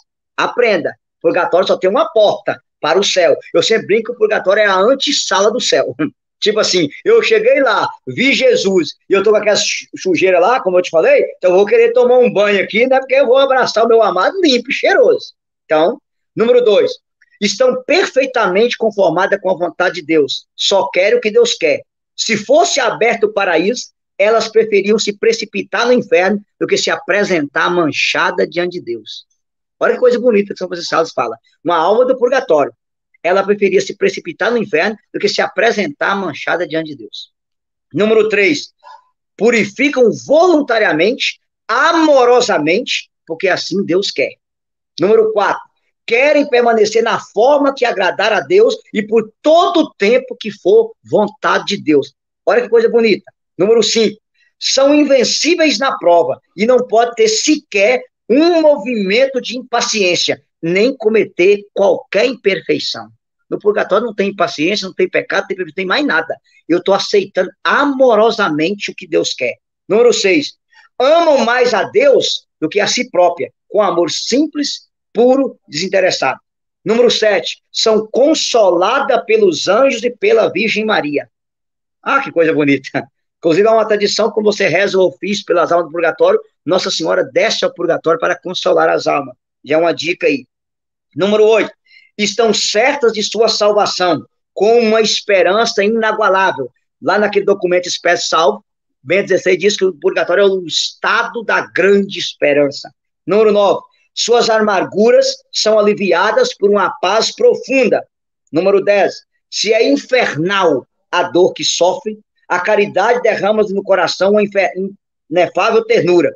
A caridade é mais forte que a morte e mais poderosa que o inferno. E número 11, ele diz assim, as penas do purgatório é um feliz estado, mais desejável que temível, porque as chamas que purificam as almas são chamas de amor. Olha que coisa bonita, chamas de amor. Isso é São Francisco de Sales, doutor da igreja, tá? Pode mandar a pergunta, nós temos 7 minutos, aleluia. Uma pergunta aqui até muito, vamos dizer assim, simples, mas eu acho interessante responder, porque várias pessoas perguntaram. Pessoas casadas na igreja que vivem com outra pessoa estão em pecado mortal. Sim, sim. E aqui é uma coisa séria, Tiago, eu vou ter que falar isso, eu sei que é pesado, eu atendo o casal de segunda união, quando vem perguntar para mim, eu falo, ó, primeiro ponto, você vai fazer o que a igreja quer, educar os filhos na fé cristã, fazer comunhão espiritual, você não pode fazer comunhão, porque você vai comer e beber sua condenação. Você vai praticar boas obras, praticar obras de justiça e ajudar nas obras da paróquia, pagar o seu dízimo. Essa é a primeira coisa que a igreja quer. Número 2, se você quiser entrar no céu, nem só de sexo vive o homem, mas de toda a palavra que procede da boca de Deus. Vocês dois vão ter que renunciar à vida sexual, fazer uma boa confissão, e viver em estado de graça para se salvar, porque a igreja em nenhum momento diz que quem morrer em adultério vai se salvar. É pesado? É pesado. Mas se eu fui casado na igreja e meu casamento valeu e eu arrumei outra pessoa, o nome desse pecado é adultério e ele é pecado mortal e nós não podemos mudar a fé e nem amenizar a situação. Então, assim, uma das formas de amenizar é justamente você dizer isso que a igreja ensina, que está lá no parágrafo 1650 e 1651 do Catecismo, Familiar Consórcio João Paulo II, número 86, e Caritatis em Verdade de Bento XVI, diz tudo isso. O casal é convidado a fazer a comunhão espiritual, fazer obra de caridade, educar os filhos na igreja, participar da Santa Missa, fazer obra de penitência, obra de jejum, ajudar nas obras da paróquia, a pagar o dízimo e crescer na graça. Mas, se eles quiserem viver em estado de graça, é renunciar à vida sexual e viver como irmãos. Ah, isso é muito difícil. O caminho do céu é o caminho da porta estreita e a porta não passou por reforma. A porta continua estreita.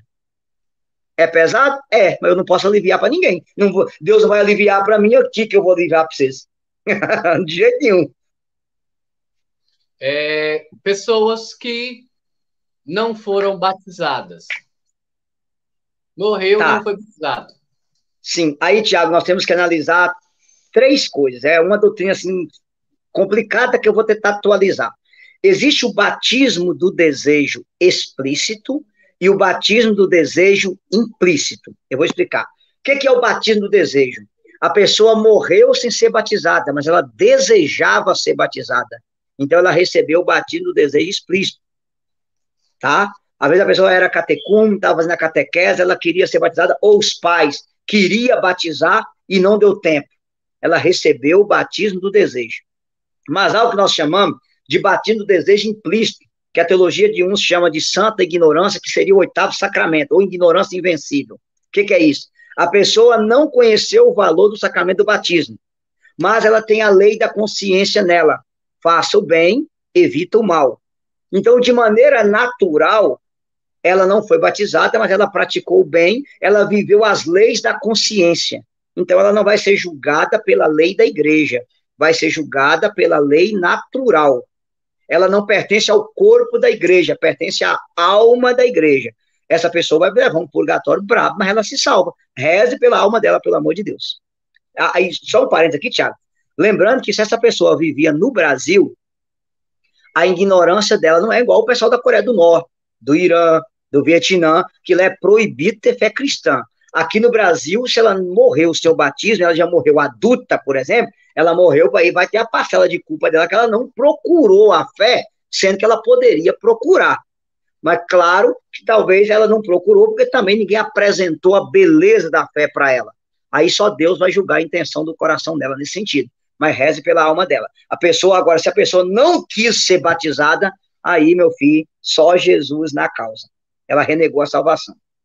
Tem pessoas perguntando a respeito não é nem situações de purgatório, mas estou vivendo junto, namoro. Gente, é fornicação. Se você tem condição de se casar na igreja e você não faz, você vive junto com outra pessoa, você não pode comungar. Você está vivendo o pecado da fornicação, pecado mortal. Se morrer e não se arrepender, é capiroto. Tá. É justamente www.quintodosinfernos.com.br, simplesmente isso. Então é bom dizer para as pessoas, Thiago, quem está namorando, vivendo a vida sexual, quem está noivo, vivendo vida sexual, quem está morando junto, podendo casar e não casa, o nome desse pecado é fornicação, e isso é pecado mortal. Pelo amor de Deus, dá um jeito na sua vida. Então, assim, e é bom dizer que se a pessoa morre num estado desse, sem arrependimento, meu irmão, após a morte não há arrependimento, é condenado eternamente, tá? Ah, mas foi padre fulano que diz, vai eu sei padre fulano, e a pessoa que você tá por colo do cão, não vai mudar em nada. Então, a doutrina da igreja não muda nesse sentido, tá? Tá. Tem pessoa perguntando, eu até não entendi a pergunta, mas aqui, se existe algum tipo de pecado que não seja mortal que leva para o inferno, né? Mas o pecado mortal que leva para o inferno, pecado grave. O pecado venial, ele não leva para o inferno, né? Não, se o pecado que conduz ao inferno é o pecado mortal. Todo pecado que conduz ao inferno é mortal, tá bom? Isso aí é indiscutível. Então, Thiago, o que eu quero pedir? O pessoal até pode sugerir depois aí que tipo de live que eles querem que a gente faz, mas depois, com o tempo, eu vou tentar preparar uma live sobre as penas do purgatório, Aí a gente fala também sobre as indulgências e a importância de rezar pelas almas do purgatório para melhorar a situação aqui. Mas eu penso que ficou claro, né? Eu também acho. Eu acho que nós respondemos bastante pergunta e, assim, tem muitas dúvidas a respeito do purgatório que foram esclarecidas na live. Então, tem muita Sim. gente. Eu mesmo vi muita pergunta e ela foi respondida na live. A live ficará salva aqui no canal, como todas as outras. Então, é muito importante que você veja a live, reveja, porque é uma live muito esclarecedora.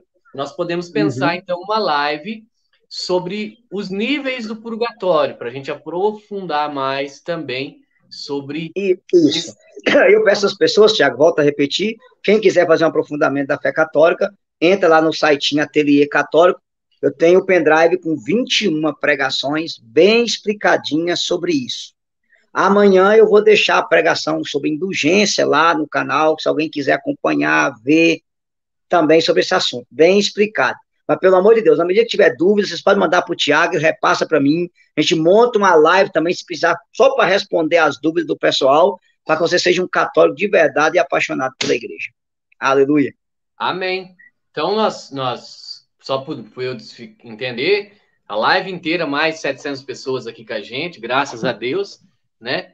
E eu agradeço o meu irmão Cabeção aí mais uma vez, né?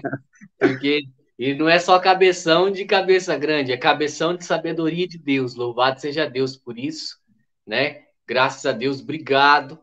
Nada. Sigam o Eudes, sigam o canal do Eudes. Ó, você que está inscrito, está vendo a live, vai lá, pregador Eudes Duarte, se inscreve no canal dele. Todo dia tem novas pregações, né? Assistindo o canal do Eudes é uma forma de ajudar o Eudes também.